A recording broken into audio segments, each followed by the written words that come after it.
pledge allegiance to the flag of the United States of America and to the republic for which it stands, one nation, under God, indivisible, with liberty and justice for all.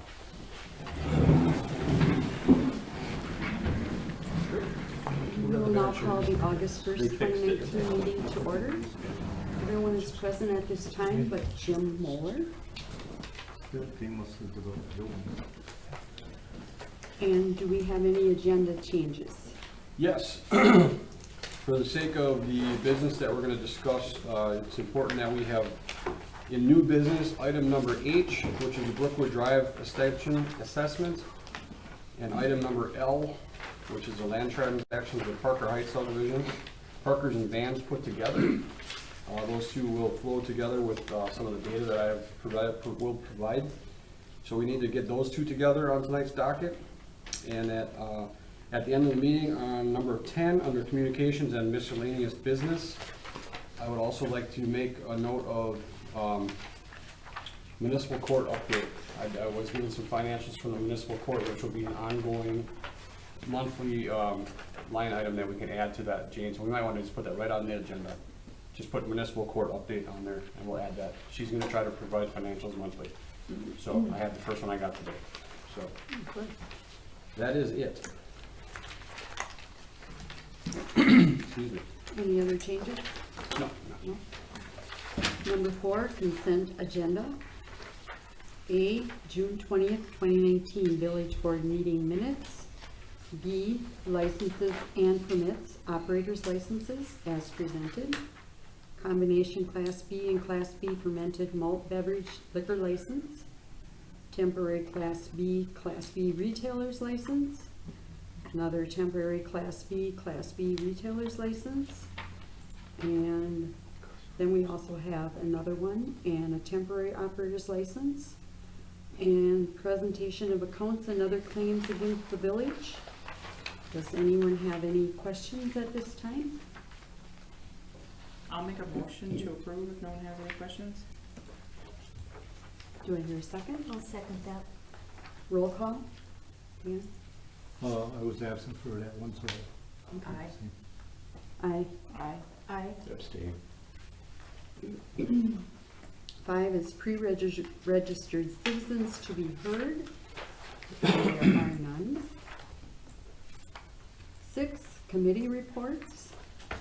There are none. 7, unfinished business from previous meetings. There's none. 8, new business. A, R 11-19, purchase of mini excavator and trailer for DPW. That should be part of your packet. Was copied in on your packet. So in there's two pieces in the packet. The first is invoice for $5,990 for the purchase of a Kaufman trailer, 22-foot, 17,000-pound gross vehicle weight, and also a $500 delivery charge. And then the second piece is excuse me, an invoice for $58,380 for the mini excavator Takeuchi. This is part of the capital improvement plan. We had discussed this at the last meeting. This is in fact now putting that resolution in front of you based on the go-ahead order and nod that we received from the village board to purchase the equipment. It is now ready for delivery next week with a formal approval and then the signature of the check. So R-11-19. I will tell the board that Chris Schultz spearheaded this process. He did evaluate multiple pieces of equipment, not so much on the trailer side of it, but on the equipment, the loader itself. We asked his opinion, and Carl and I discussed it openly with him. He feels this is the best piece of equipment for the dollar based on the comparables.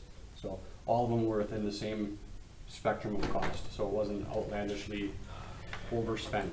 So money for the equipment will come out of Carl's utility reserve savings, so it will be paid for in advance. So.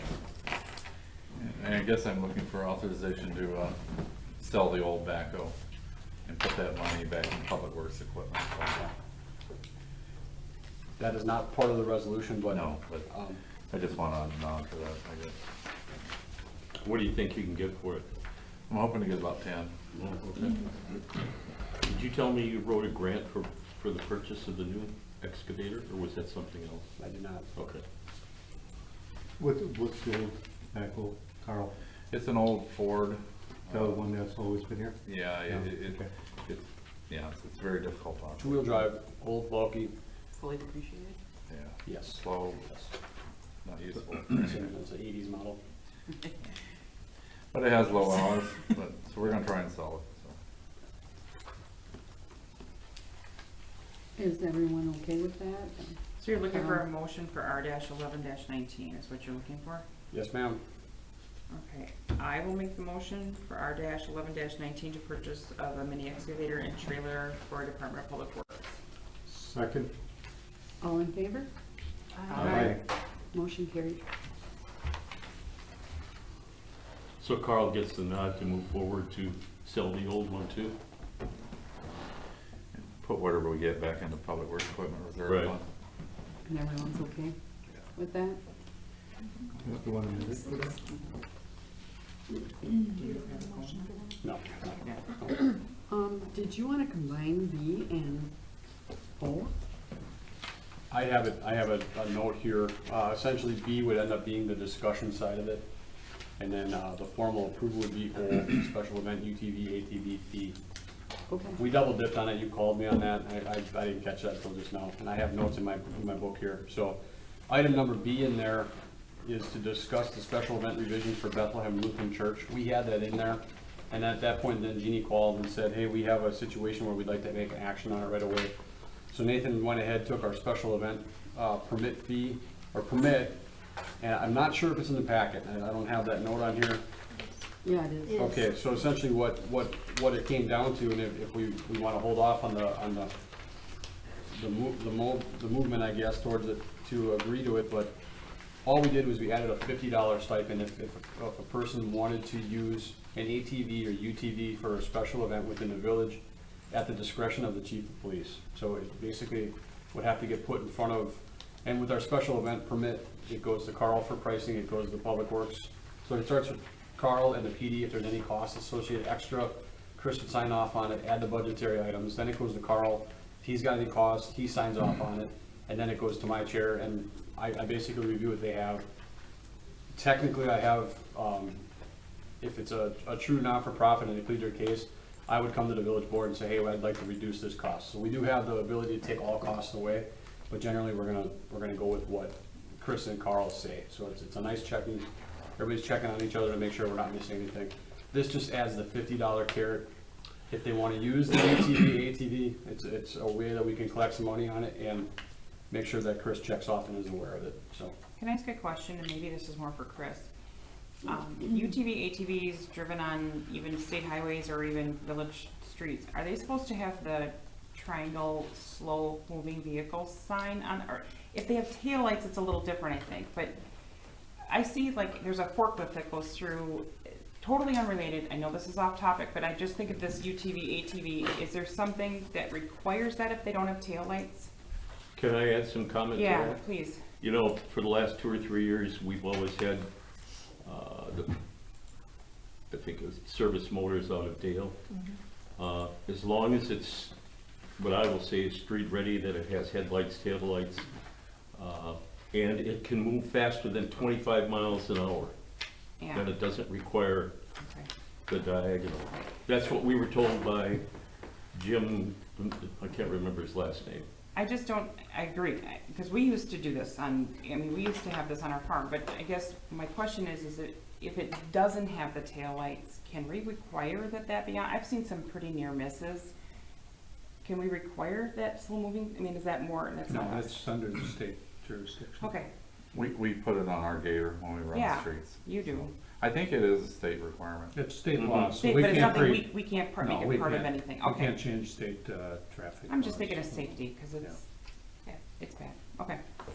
However, if they do operate anywhere other than their property, a four-wheeler, they have to have the license plate placard with the numbers on it. Okay, Has to be So- registered for like trail usage. okay, Yep. which So makes sense, So it okay, has to be registered. all right, thank you. So Chris, would you be hearing who would be driving these? the vehicle then? Is that what you? I don't think that it's necessary to You find. don't? Okay. Yeah, I mean, people know the laws. If you have somebody that's under the age of 12, they have to have, you know, they had to take the class and things like that. Just letting them know if they're damaging, you know, property, they have to abide by the rules and, everything else, so. Okay. And it might be worth getting a rule sheet together for them, Mhm. so that they know what they can do and what they can't do. I like that. The big thing is, you know, when they passed the law, certain municipalities have ATVs out there. However,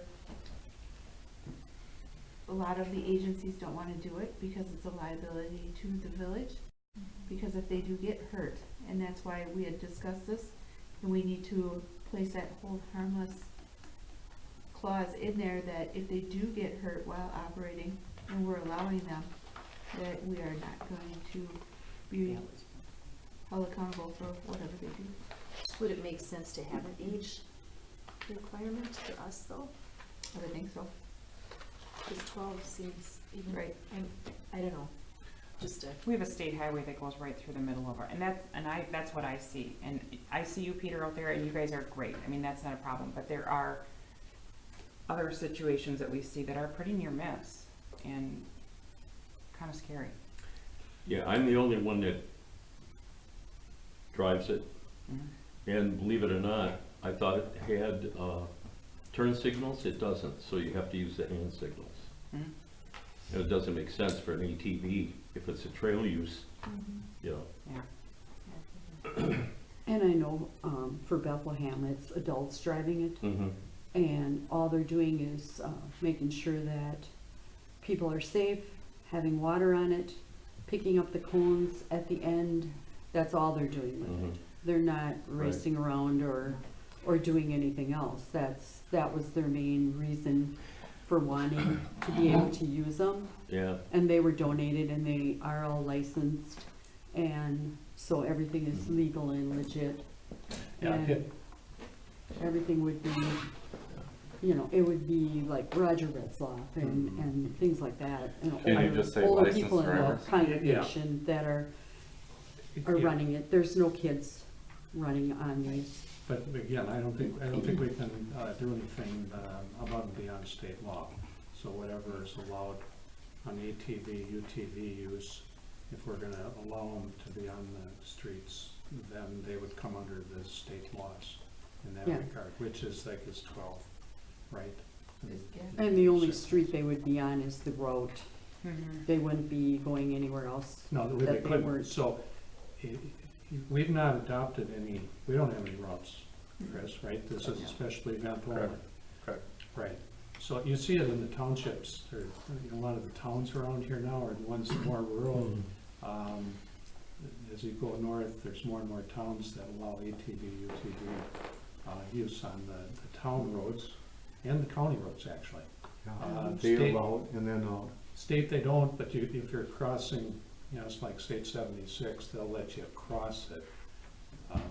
But you have to, in any event, you have to pass an ordinance that sets the routes or which roads are allowable. In a lot of cases, these towns are saying all town roads. And But we don't have that, so we have to be, you know, Can we put on the Make it- special, I mean, obviously you've got like the description of the special, like there's lines here. Could it be permitted use on these streets Yeah. during, you know? exactly. Yeah. That's what we need to do, is designate the streets within our Okay. permit. Okay. And they would Or do the that when they routes, fill out the this application. This is only I would discretionary, assume. so Yeah. essentially we've gotta come back with a resolution for the 15th to make this illegal. And then I think what we do is we clean up the permit, put some more language in the permit, and we'll present that on the 15th. So we could actually, Jeannie, for moving on, we could almost, B and O would be the same here. So then, do we need to There's no- set that fee now, or No, not do no, anything? No, we'll No. present it with We'll a bring it formal back. resolution for the 15th. Okay. Then, if there aren't any more questions, we'll move on to C, dividend payment from League of Wisconsin Municipalities Mutual Insurance. This is just for information that they have not, let's see. past 13 years, they have not given us a dividend, so this is a big deal. Because their premiums or their claims were low. So I just wanted you to be aware of that, $2,854.50.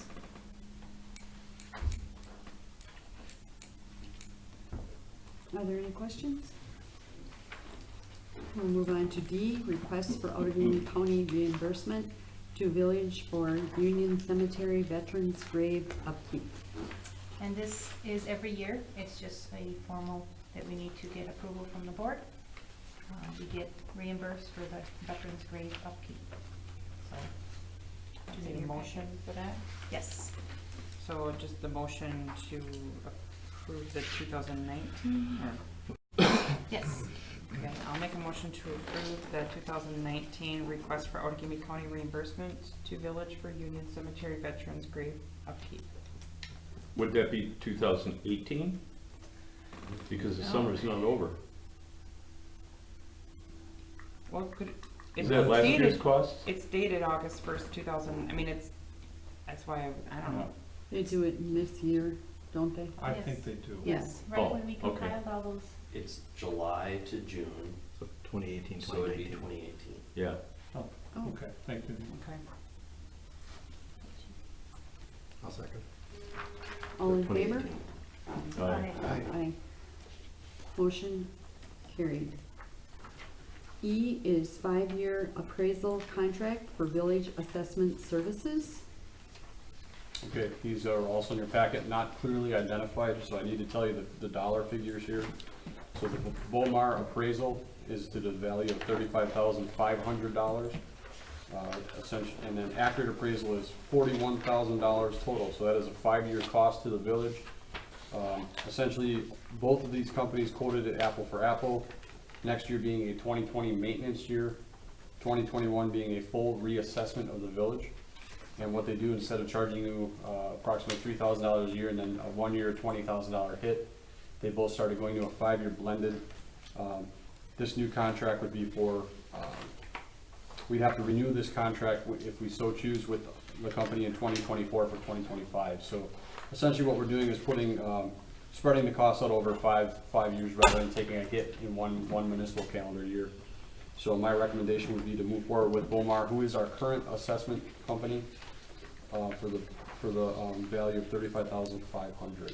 What's the increase over It's the actually past? this year.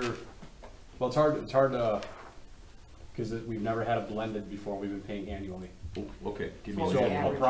approximate. I'd say on if I had to do the extrapolate the math out, it's $100 per year. 100? Yes, because by the time you add in, if Wait, I were to- wait. The increase, he's talking. Yeah. What's your average cost? What's your cost for last year? we paid a 1-year fee though. I know that, That's what I'm saying. but this So is broke down by 1 year too. So That's what I'm I saying. guess what I'm, If I would have quoted it 1 year for 4 years and then the adjustment for the year where they do the maintenance, which would have been like 21,000, and then divided by 5 would be approximately $7,000 a year. okay, so you. So it's on average, it only increased our cost $100, so a $500 upkick from what, if we would have done the math. Okay, So, thank you. yes, sir. Do I hear a motion? I'll make that motion For Bomar. for Bomar, for a 5-year contract in the amount of $35,500. I'll second that. All in favor? Aye. Motion carried. F is bike night motorcycle parking request, Commercial Club of Hortonville. I'll take that one.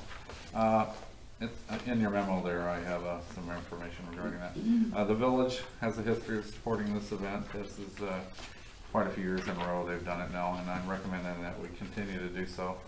A special event permit has been acquired as part of this and as part of the raffle event. Again, I wrote out the motion for you, so it's easier. Are there any questions for Carl? This is downtown between Pine Street and Mill Street. We typically put out cones and, little placard signs on the cones, so. Hopefully the weather cooperates. Business owners all get some kind of notification? Yeah, they will. Okay. Yeah. And I'll make a motion for the bike night parking exception request to approve a special exception to the parking codes to allow motorcycle parking only on Thursday, August 15th, 2019 on both the north and south sides of West Main Street between Pine Street and Mill Street from 4 p.m. to 10 p.m. Second. Thank you, Carl, for putting all that out there. Do what I All in can. favor? Aye. It's very specific. Opposed? Motion carried. You can thank Bob for that. G is handicap parking exception for Commercial Club Harley raffle, and that raffle is on August 17th. Yeah, Saturday, August 17th. We have a history of supporting that as well. Again, between the two entrances in the commercial club, they'd like to put up handicap parking signs along the curb line. And in order to do so, we need a parking exception, a motion for a parking exception. Are there any questions regarding that? I'll make a motion for the handicap parking exception request to approve a special exception to the parking codes to allow handicap parking only on the west side of Oak Street between Commercial Club Park driveways during the Commercial Club Harley Raffle event on Saturday, August 17th, 2019. I'll second. All in favor? Aye. Opposed? Motion carried. H, Brookwood Drive Extension Assessment, and L, Land Transaction Parker Heights Subdivision, Parkers and Vans. I'll take the first part of that. Again, in my memo I passed out, what I'm looking for is the board to decide on whether they want to base the assessment on the full project cost, which would include engineering, energies, other electrical work, and a few other incidentals, or approve it based on contract cost only. I'm recommending that full assessment, but I think there was some intent from the board from time past to do just contract only, but I need it was never voted on. I need it to be made official, so. I'll interject, there will be no official resolution tonight. This is, again, this would be something that we're looking for the formal approval so we can draft the proper resolution for the 15th of the month moving forward. There is other information. I think Carl should probably explain what he has here in the bottom, and then I'll take it from there, I guess. Okay. Yeah, I've got a little Excel spreadsheet there. If you look, the column with the blue on it is construction contract only. I'm expecting a couple $1,000 deduct by the time the project's all said and done. So the assessable balance is only going to be $228,000 or $228,074.85 if we go with just construction contract only. If we go with full assessment, which would include all eligible costs, the assessable balance would be $283,206.85. If you look at the liabilities columns below that, again, everything's based off footage or frontage. TID 4 was responsible for 38.8%. The Parker Heights 55 lots, the original 55 lots that were bound by agreement, are responsible for 29.4%, and Properties by Parker is responsible for 31.8%. You can compare the numbers on the left to the right. Where here, I think most of the concern again is the Parker Heights 55 lots. You're looking at $67,000 as the assessable figure, while $67,054 is the assessable figure under contract only. For full assessment, the assessable figure is $83,263. And right below that, I have what I call one assessable unit. That would be one lot. As you know, some of the people out there have 1 1/3 lots, 1 1/4, 1 1/2, and some there's a couple of 2 lots. Again, CSMs perform after the agreement. If they're CSM, if that was CSM split 5 into 4, they're responsible for a 1/4 lot as well. So again, the assessable unit is $1,219 for contract, and approximately $1,513 for a full assessment.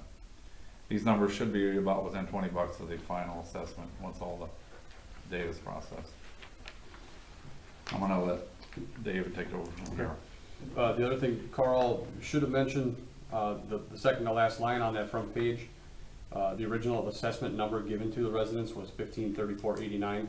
So even if we were going with the full assessment, it's not considerable, but it is a $30, it's changed, but it's a $30 reduction from what was originally quoted to the residents of $1,513.87. How this plays out, we have an opportunity with letter L, land transaction, Parker Heights, and Vans Construction. What I've heard from numerous residents as this project has been coming is that it makes no sense. The road doesn't make sense. It was a waste. We could have left it unexcavated. It could have stayed the way it was. We have an opportunity now, working with Vans Construction and Brian Parker and Properties by Parker. Parker's owns the new 5 lots that have been created. He also owns a 6th alt lot, which is on the corner of Brookwood Drive and Gabriel. It's on the outside, so it'd be actually right adjacent to the Michael Richter road thoroughfare that's being vacated. We have an opportunity, and I put the two pieces together, to potentially use village funds to purchase the property from Parker's and immediately sell it to Vans Construction. So if you, in the packet, I included some financials. Essentially, it lays out all of the finances that would be required. Again, these are also up for formal approval. With the go-ahead tonight, I would also prepare resolutions for not only for next meeting, would be a resolution for the final assessment for the Brookwood project, but then a resolution to purchase the land from the Parkers, and also a resolution to immediately sell it to Vans. So if you find this one page that I put together, it was included in your packet. We can go through it. Essentially, the village would purchase the 5 lots created with the construction of Brookwood Drive and the 6th alt lot. I went into negotiations with Brian Parker and his family. They're looking at, and believe it or not, that is a reduced rate on those land, for a total sale price of $197,500. You can omit the second line. So essentially, we would be purchasing all of the 6 properties for $197,500. We would then turn around and sell it to Vance Construction for $150,000. The difference in there could be made up by TID money, TID 4. Cash is available to help offset this. Carl and I have talked about this over and over. It goes back to what the whole master plan is. We have an opportunity to purchase this land and immediately sell it, and then within no timeline, immediately see 6 new homes being constructed on that property. That to us is a win. Comparatively speaking, taking average assessments on the homes on Herbert Drive to the back lots of these new homes, if we did the math on it, and it's a little bit further down in your paper, if we did the math on that and took the average assessment, this could equate to about a $1.2 million upswing for TID 4. That's essentially equivalent to the Parker or the Dollar General building. So for what we call a minimal investment, this potentially, if we do the investment here, with upcharges of $57,500, that is nothing compared to what we invested as a village to develop the Dollar General building in itself. How it relates to the Brookwood assessment is essentially the money that we would ask the village to put at full assessment within $2,000 washes out our investment on this property. So essentially, by going to full assessment to the Brookwood residents, would pay for this purchase of land and the development of the 6 houses. We'd be within $2,000 that we would expend as a village to have 6 new homes being built in this subdivision. And we would have an agreement from Vans that they would have those. Absolutely. built and- I contracted, I negotiated with Brian Parker to see where he was at, then I connected it with Vans. So I talked with Jason from Vans, and I said, Jason, where do you want to be with these properties? Tell me what you think would be the most you'd spend on these lots. He said $25,000. That's where we get 6 times 25 to 150. That's where he feels he can make a decent return, building a decent quality house on those properties. I said to him, I said, I think we can make it happen. I need to go back and forth with the Parker family, see where they come in. I said that it has to be obviously put in front of the village board. We have some other extenuating costs associated, we would be on the hook for, and that's where you get into the little bit of costs associated. So I added $10,000 on for certified survey maps. These aren't certified yet, so they have to be certified. We'll have some costs with Bob's for vacating the Michael Richter property. That would get added to that 6 outlet. We have some brush and grubbing in there. There's gonna be topsoil that needs to be put in there. All of the things that Brian Parker would have had to have done in order to get these shovel ready to build on. And I had that conversation with Brian. He didn't really address it. He said, they're as is. So knowing that, we added that to the cost. But then we also looked at what potentially Brian Parker is. You know, we were gonna save him about almost exactly what we're putting in to make these lots ready, available. We could add to his assessment level as well. And then are we on the hook for any type of, and this is more Carl, for any kind of utility hookup for? Everything's there.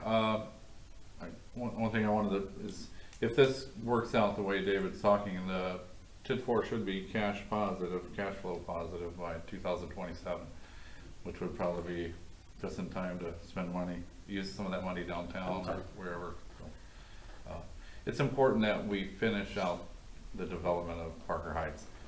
And maybe Jeannie would remember, or maybe Pat, I don't know if you were on the board, maybe, well, Peter would have been on the board at the time. The initial time when we were talking about the assessments, Jim might remember this, I know the cost was like over $3,000. So the 1,500 was actually the reduced amount. So I know initially it was like, wasn't it over 3,000?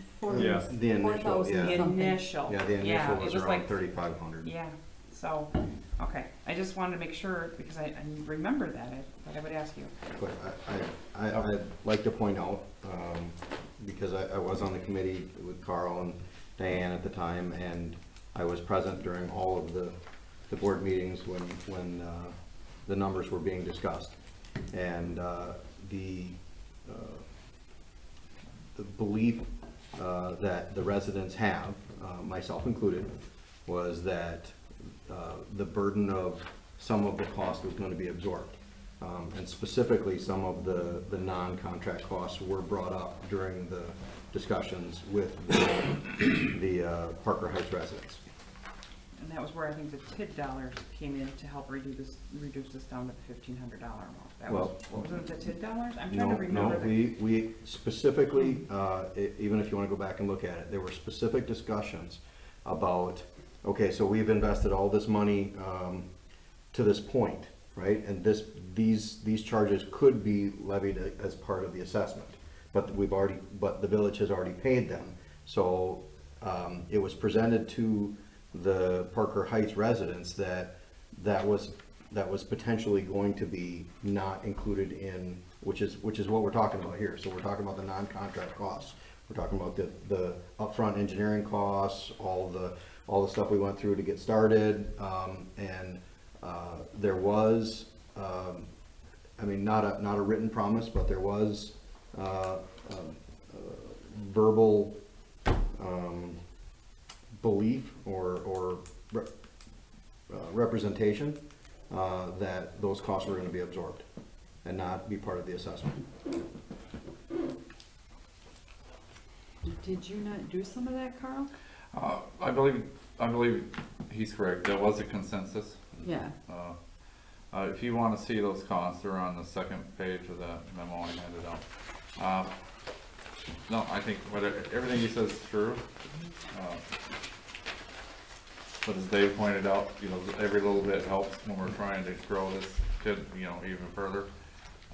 So therein lies the crux of the matter. That's why we combined them here. So what changed between like the $4,000 amount down to $1,500? What was the big change? I think when it started out, The scope of the project was changed, I know that. well, no, you see TID 4 pick up quite a bit. Okay.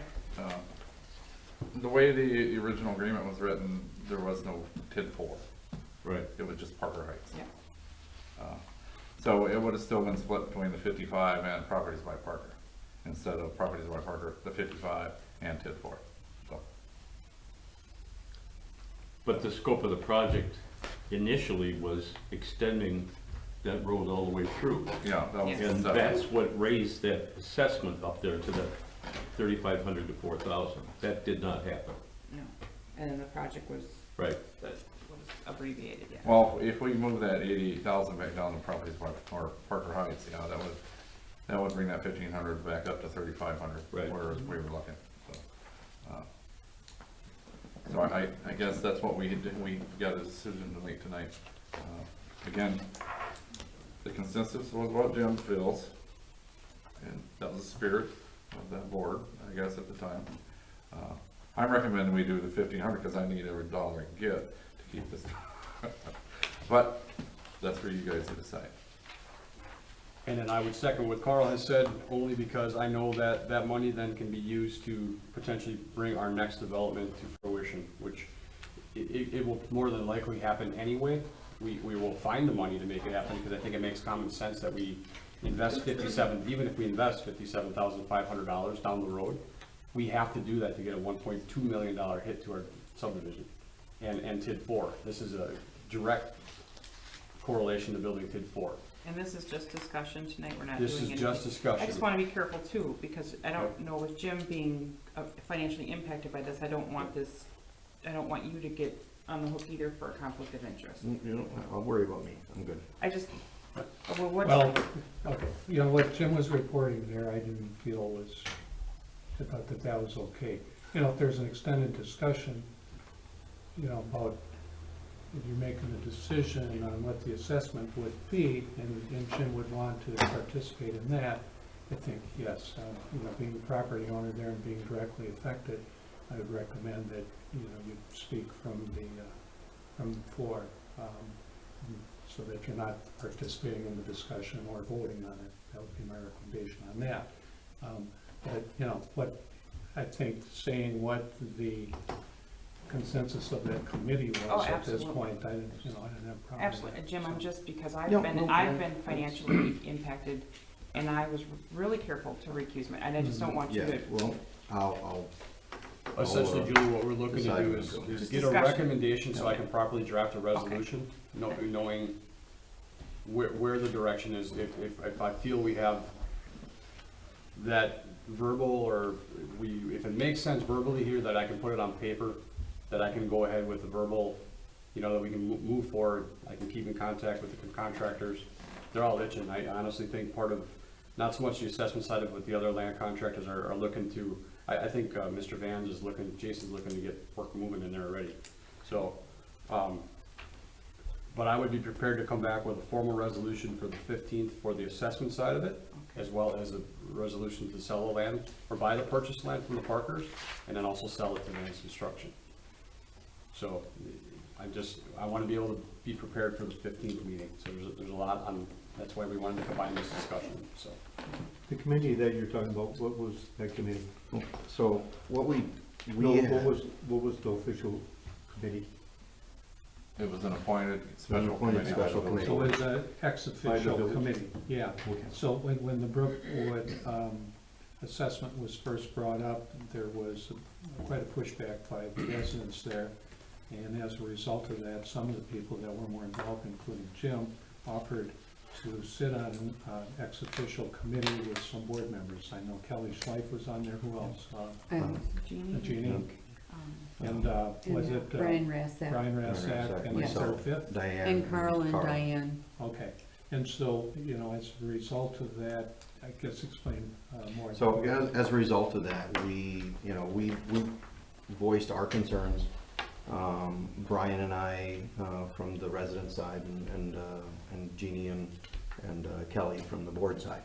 I mean, it was standing room only in here for a while, and it was pretty heated. Way more than what it was last time we just did an assessment. And the residents felt that this was a unique situation, that it is from their perspective. Yeah, but what did the committee decide then? The committee decided what we ended up doing. We got rid of the connection to Michael Richter, because the residents didn't want to they didn't want to bring in an outside traffic into the neighborhood. They decided that, so they weren't gonna connect to another neighborhood and bring in traffic. Maintain the cohesiveness of that structure of that subdivision. So some of the road that was actually planned? Yeah, that was planned to go straight out. Go straight through. That Yeah. was Yeah. deducted. Initially, it was Yeah, so called. that was removed. Yeah, Okay. yep. And then there were some considerations made to making the side of the road that had the apartment complex non-parking, because they didn't want additional traffic from a parking complex that wasn't actually going to be part of that subdivision, or an apartment complex. As well as there were some talks about narrowing the width of the road, but I'm trying to remember what else did we come up with.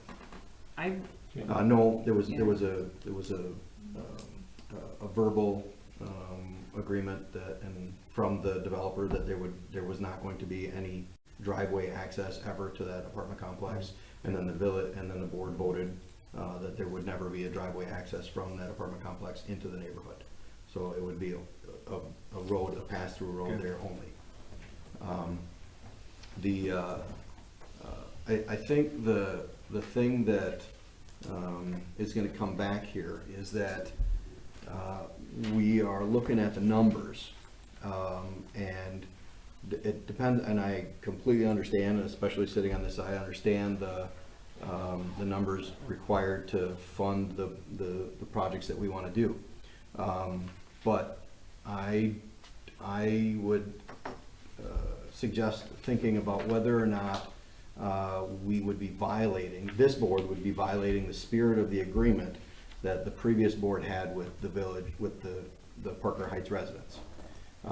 As one of the residents, I would say, if you presented this to all of them, they would say this violates and if they heard this discussion right here saying, someone from that neighborhood would say, so you're saying that you're not going to do what you said you were gonna do, and you're gonna add some money because you wanna pay, you're gonna add to the assessment, so you wanna pay, because you wanna pay for another project that has nothing to do with us. So that, from their perspective, I think the other residents would assume that we're violating the spirit of what they were promised. Even though it's not in writing, we, as the board, have the ability to do anything we want. But I think the spirit of the agreement was that, and it was discussed specifically, and it's on tape, that a lot of those non-contracted costs were going to be absorbed. I was trying to find meeting minutes when we were just, yeah. I was trying. I think you pretty much hit the. Yeah, I mean, but I also, I know one of them was recorded, so Dan wanted to listen to it, but I remember like that special committee meeting you guys had. Yeah. Yeah. Yeah, well, and we've, of course, you can fully assess costs. I mean, that's the intended, and what's in our ordinance, and Yep. what would be the law.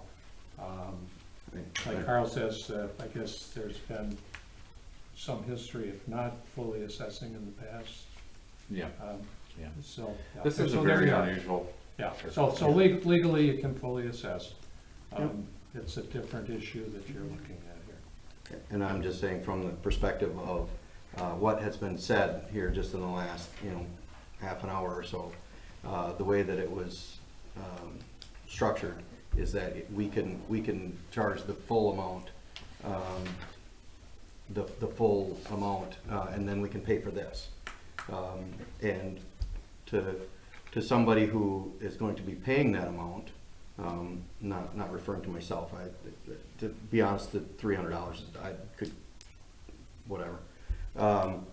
But that's why I don't feel I have a significant conflict here. We're talking about $300. We're not talking about a Well, substantial no, financial impact to me. So I understand that, your but- opinion is duly noted, and You're I saying have de the- minimis, so. Yes. Point noted. Yes.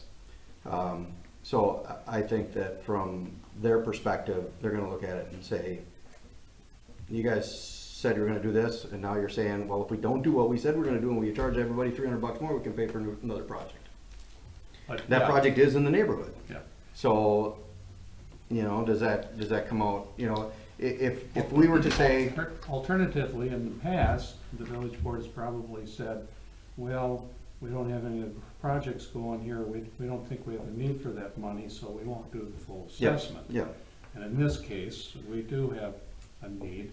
It just so happens that, you know, there's full transparency here on what the need is. I understand that, Yeah. Bob.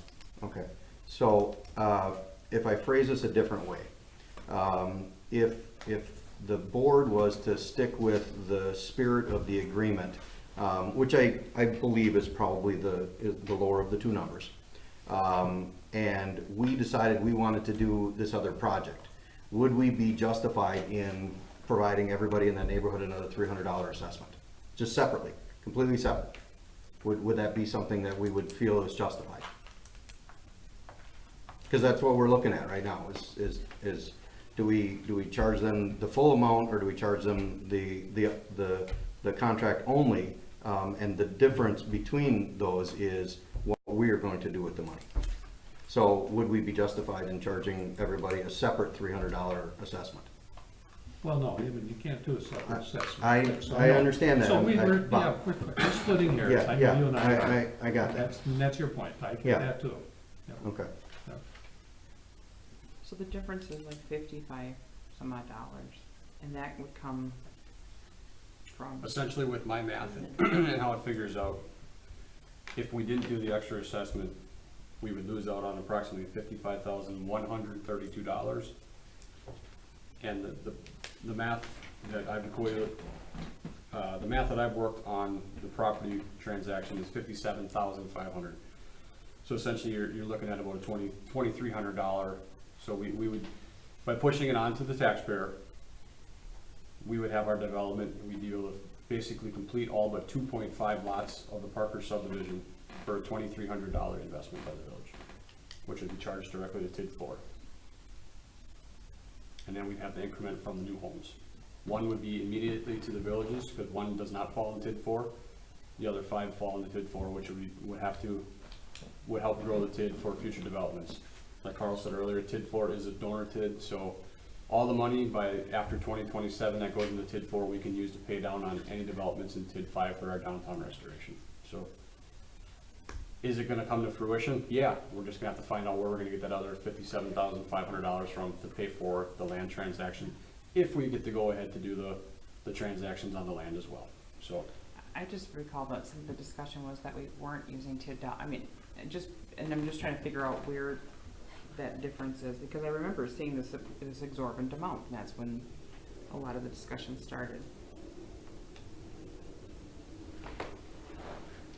another way to look at it, Jim, and this is your decision, another way to look at it is if TID 4 would not have come to fruition, you wouldn't have the $88,000 to work with, and you'd be sitting on a $3,000 or $4,000 assessment at this point also. So the development that has happened has been beneficial to that subdivision to basically have your costs already. So that's a point of interest that you need to look at. I'm not Yeah. I'm not disagreeing with any of that, Just and that's putting all of why, it out there. yeah, there was a lengthy negotiation and period of time where nothing was gonna happen or something was gonna happen, and so I've said what, where I think we're at. And it's a question of,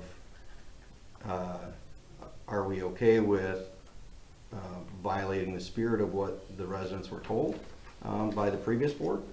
Or are we not okay with that?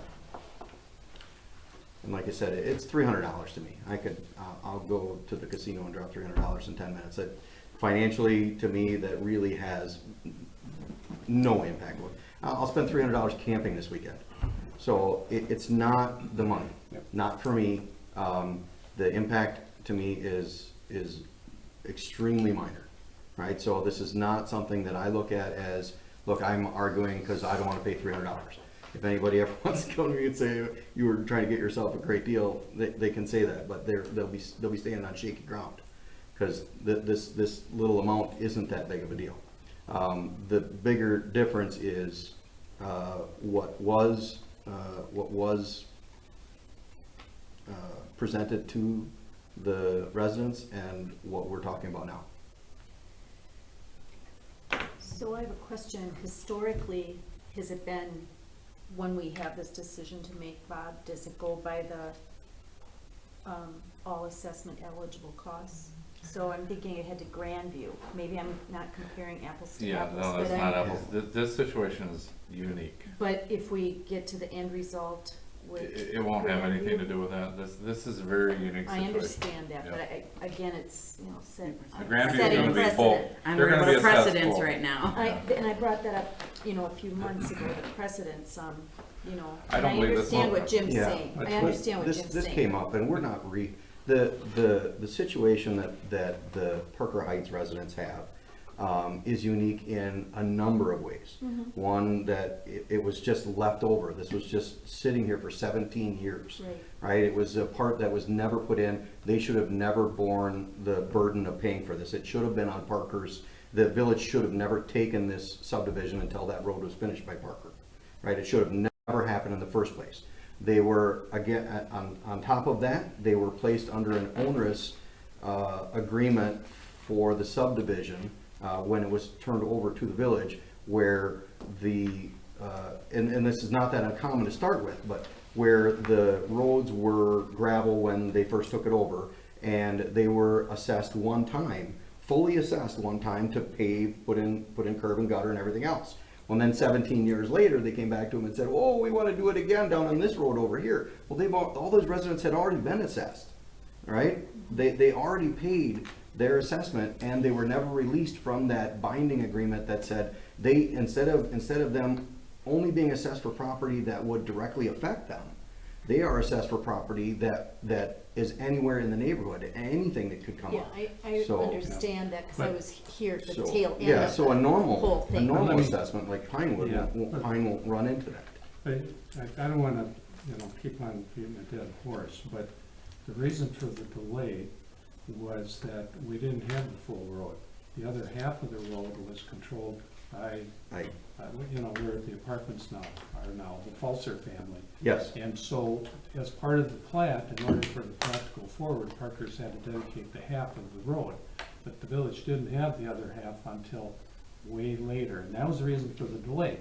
And then, because of that, there was a notice, a written notice, recorded with the Register of Deeds to all the property owners.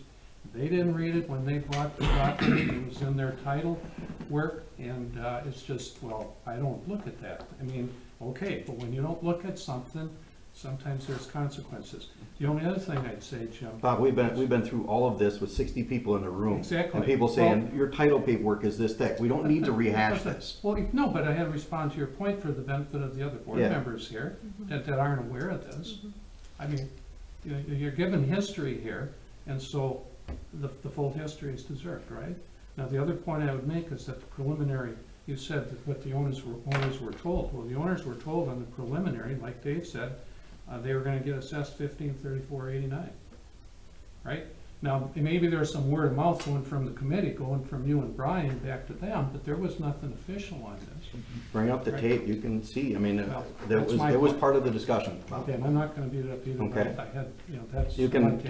turn and ask Carl, who has said twice already that was part of the discussion. Okay? Yeah. Right, I So mean, the but spirit of the you're agreement that you're was put- saying that there's an expectation on the part of the property owners. My point is, from a legal I just deal with legalities, Jim. Okay, From a legal I got that. standpoint, the expectation of the property owners is Yes. 1534. Yes. Okay, that's all I Yeah, have. I got that. Yep, okay, thank you. Try. Can you split the difference? Is that possible? Is that even allowed? You can assess it whatever Whatever you level you want. want. Yes, Sean. Then we have to come up with 25,000 instead of 50 and meeting halfway for the good of the community. I mean, I don't know. Another point to keep in mind, and I know it could be not against the money, but they do also have 3 years to pay for this assessment. So that potential $1,513 assessment could be put over 3 years, Or even longer. or even longer if we so longer. choose. That's We've gone something that, longer. so it's something that's attached to their tax bill. Trying to meet in the middle, just trying to figure Yeah. out how to make everyone happy. We get some, they get some, That meet in the middle will be a little difficult to calculate. Jeannie, what's your opinion?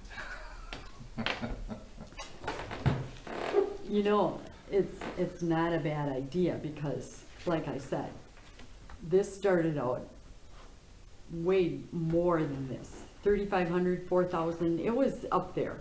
It was. For some reason, 4,200 sticks in my It head. does- it- Maybe I'm wrong. It's right, that, But I thought that's what the initial It was high. I think the assessment first, was the first going letter to I be. think I got was 3,500 or 3,600. I remember It was, official it notice was that I got. high. And so we agreed to, you know, eat some of this and, By eat some of it, that's where the TID money came in, right? Well, Right. not only No, that, not but it was just a change of scope of the Yeah, the project. changes go. Yeah. That was, Yes. that came out of the Instead of committee. extending That whole cut road. it severely. yeah. And so then we basically said, okay, so now you're less than half of what originally it was. You know, I don't think we're abusing anything, because this was decided way back in what, 2001 by a board. I think we're being pretty fair by saying, okay, if we would split the difference, would this be an issue? So we would split and the village would eat up 150 on each one, and they would just have 150 added to theirs, each one. Or $50 a year, or longer. Right, and say we could go 4 years, you know, or whatever we wanna go. I mean, if there's a difficulty, there are a lot of young families, we know how that goes. We can go out more years. I mean, is that gonna hurt us, Dave, to go out more years with these assessments, if we had to? And do you not feel then they would, you know, feel, okay, the village is still trying to work with you? I think they would. And I've even gotten phone calls, you know, asking, when is this coming, when is this coming? I also got two complaints that the road doesn't go straight through. So, yes, I you took have those. neighbors that are upset. I that- also took those calls. Yes, that doesn't go through, and I'm like, that, I actually referred them back to a May 15th meeting back in 2018. I said, listen to this meeting. And one of them did listen to the meeting, came back and said, okay, now I understand why it was changed. But there's people that are upset, so, But I've also dealt with contractors now, primarily Advanced Construction, a couple of individuals in the subdivision. There's still a disconnect, as Bob had said. Even realtors now that are transacting the properties that were still maintained by Parkers, because there are lots that are still owned by properties by Parkers, were not aware upon buying the lots from Parkers, going through a realtor, developing it, that assessment even existed. And then I've also had contractors that call me and say, hey, I bought a lot, what's my assessment? Well, you're looking at about $1,535. Well, that's nothing. I mean, no big deal. So to the defense of all involved here, it is what it is. We can, I mean, we could meet in the middle. We could make the finances work. In essence, how I presented it is because financially speaking, it could be, we could use one to fund the other. Like Jim had said, it becomes a wash. It's a marketing tool that I'm using to basically persuade you, hey, we can do this, and it's a win for the village. It's a win for the Right. subdivision. We want to put closure to this Parker Heights subdivision. Like I said, if these lots come to fruition, you are left with 2 vacant lots in the subdivision. It's time to put it to bed, so the and residents. hasn't the village also invested some money, Carl, and maybe if I'm speaking out of turn here, but wasn't there some like trees and some screening, something done to help with, Well, there are gonna be some trees this fall, which will be hard to do. I mean, with less money makes, and that was something that the village was also doing to, yeah, we've done, again, due to that committee, we've made some concessions. because the talk was trees and the talk was no parking, I remember listening to that. and it Trees, was- no parking, no connection, no driveways. Mhm. And we did go along with everything they asked for, you know, otherwise, like Jim listed them all before. We So went far, along. 4 of the 5. We went, yeah, so I mean, we're not being hard, I feel we're trying to be fair yet. But, you know, and we did give them their other request. Because their biggest concern was that that road did not go through and become a raceway. And then the parking, they wanted the no parking. So I mean, there were things that we really felt, you know, we worked with them in every way we could. If they see we're still trying to work with them, I don't see why anyone would be upset. for that small amount, when you think how much it did drop from the very beginning. I think You're that's, gonna get pushback, you're no gone. matter what. Yeah, I don't I know. do, Well, I yes, you think never- that it's a, Can't please everyone. You it's can't a please the whole compromise, world. but, yeah, I You- agree with Parker, you're gonna, or with Peter, But you're gonna get. to, some pushback. to not go ahead with this and try and get this TID closed out, this can, like, I mean, Parker's could sit on these lots for Mhm. 50 years. They already have for Yeah, 20. yeah. You know what I'm saying? So it's And we for would never 20 close this TID out. Yeah. I mean, No, it's just a win-win for everyone. I don't know. What other opinions do you have? Well, my opinion is, I think we beat this horse to death. And I agree with Bob that maybe we should just move on. We're not gonna come to any conclusions tonight, because there's some issues on the table now. People, I know we're gonna get pushback, even if it's $50. Because in the spirit of the original discussions, this would be a breach of that. Hmm. I mean, I can see both points. We can't push it off too long, because we need Well- to get this stuff done before tax submittal to the county. Right. I would like to come on the 15th with a resolution in one way or the other, how we decide. That is primarily the reason for discussion tonight. I mean, I can prepare 2 resolutions for 2 values and put it to a vote. You know, and if one fails, then we'd have to take a vote on another. I guess what I would like to see is some documentation, whether it be in writing or whether it be in tape form, of the actual amount that these people thought they were going to be assessed. Is it 1219 or is it 1513? There's nothing in the meeting minutes, I was just looking it up. Nothing Okay. specific in the meeting minutes. It was kind of left I at, don't think that number was ever because given. we didn't Yeah, it know, wasn't. we didn't know the It cost wasn't. at It that was, time. we're gonna find out what the cost will be when it's done. Oh, Carl is usually very accurate. Here's what here's what he's thinking. And then, like I said before, he presented that, we have costs up so far. Do we include that in or do we not include that? so the Parker Heights residents Mhm. believe that they're going to be assessed $1,200. Is that what you're telling us? I'm telling you that if any of them were to have this document put in front of them and watch the video, if we vote with the full contract costs, or all the full costs, they would like to put us all on a stick. So they believe their because- contract only, not, Because it wasn't a dollar amount, it was the contract. I tell you what, okay, so in the spirit of what was going on, right? There was a disaster at first, and there was an incredible amount of pushback, and then it was a stalemate back and forth, and then Peter suggested we go to committee, then we went to committee, we came up with some concessions on both sides, and then we came back in, and there were still people that were pissed off and upset that, the type of, because they didn't want the road in the first place, didn't do them any good. And I will tell you from my own experience that the reason that I remember it so vividly is because Carl's presentation towards the end of that, where in the meeting that we had, I'm pretty sure it was the meeting that we had where we presented the committee recommendations, was where Carl was talking about absorbing the costs. And that was the final piece that pushed enough of the residents over where there wasn't enough resistance to it anymore.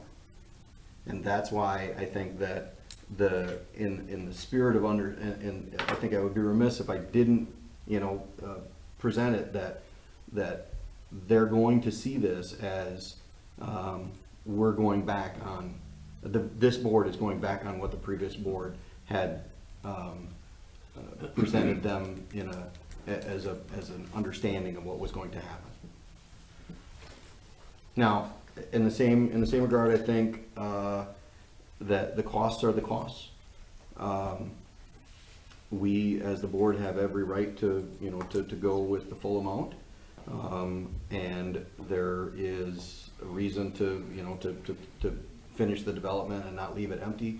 Everybody, probably everybody except for the people who have the lots neighboring those, would like to see houses go in there or something be done with it, because the road went in, they're gonna have to pay for it, and They would rather see something happen there than just a road with a whole bunch of empty lots. So maybe a compromise is the better way, but there, like Peter said, there will still be pushback. Maybe the compromise is the best way to go. And it's partway in between. Carl, is like the trees and any cost that is there any extra cost that you've had? Is that all included in this? If you look at the third page of that memo, Okay. that's all the costs so far. The trees are we gonna charge against TID 4, not really part of the assessment. So it's not part of the assessment, but it's, okay. But it's something the village is putting forward. Yeah. Okay. Is there anything else that we're doing that, making it a no parking doesn't have a cost? Making There were it, some sign purchases, I mean, we're talking yeah, minimum. tens of dollars, hundreds, Yeah, maybe that's $100. minimal. Again, I'm just, for me to go back to the engineer and have them, do a final assessment report, I need to know one way or the other. And I think, I know some of the concern, and maybe you can recall, Jim, I know some of the concern was too, is that the Commonwealth development is that some people didn't like being able to see that, they didn't, so, okay. So what I'm saying is anybody buying these lots, clearly, if you're buying a house that's built or being built there, you're obviously it's okay. So it does block the view, for some of those folks that didn't want that. Yeah, well, You know? the point of putting some sort of a barricade, because one of the proposals of the committee was to maybe put a berm up there, right? But that couldn't be done because it would require an engineering change to the plans, and they would have had to restart everything. So then it went to, okay, what else can we do to, because you're butting up an apartment complex to a residential subdivision, right? And no matter how nice they made it, it's still ugly as sin. And I don't personally, in my residence, I can't really see it I'm very just trying much. to figure out from looking at the map who can. But the first, say, 8 to 10 houses away from there, their entire view now is dominated by, not so much on the end near Bryan, because the land drops off, and those buildings are about 10 feet lower than the road. So we were under the impression during the committee meetings that was gonna be the entire property line along that road. But the way it worked out was it's level at one end and it just continues to drop off at the other. So, I mean, even a few trees on that end would probably block or break up most of that skyline anyway. But the other end, it's literally, here's your house that you bought that's $260,000, and 2 houses over is this monstrosity of an apartment complex that's blocking your entire view. But building 5 houses there would help block that view, right? I mean, No. no? No, because the roads come off this way and the apartment complex is here. You're talking about building houses here. So those won't have an impact. I've been gone for 6 weeks, but when I came back, I had some discussions with some of the local residents. I'm concerned about the marketability of those lots because of its close proximity to that cottages on Main and some of the issues that have been going on up there. Yeah, they are. So, I mean, Well, we have a solution for that already. and what is that? The solution, if the transaction happens, it doesn't become our problem anymore, it becomes Van's construction. Okay, so you have. He's gonna put houses on it, he's gonna be on the hook to sell those houses, so. Granted, So, I mean. but do we have any written agreement? That's what we're gonna ask for All right. tonight, because he has already committed to those properties. I'm gonna need a formal resolution to be passed on the 15th. But in order to do that, we have to do the sale from, purchase it to Parker's, sell it to, so it'll be a resolution to Parker's, a resolution to Van's. And then we just tied this in with the assessment because of the values, the numbers were that close, where I could justify one with the other. And part of the thing with Vans is gonna be a written agreement that they're going to develop within a Correct. timeframe. We already had, with the storm cleanup, we already had some of the brush taken off that was left over from the development. So we've been working on the lots. From the Grandview project, we have dirt set aside because we know that Brian Parker didn't make dirt available to the subdivision. So Carl and I have been working on taking brush off. We have dirt ready to fill. Jason basically listed some of the issues that he had with the properties before he did a verbal commitment with me. We are on the hook for the certified survey map because none of them are, it's one piece of parcel right now, we have to divide it 5 ways. Gas services are all in already. Those are ready, or not the gas service, those sewer and water laterals are in, gas services being run this week. So essentially, with the approval, these become shovel ready like that. Is that selling him that 6th lot as well? That would be also selling him that 6th lot with the addition of the vacated property from the Michael Richter thoroughfare there.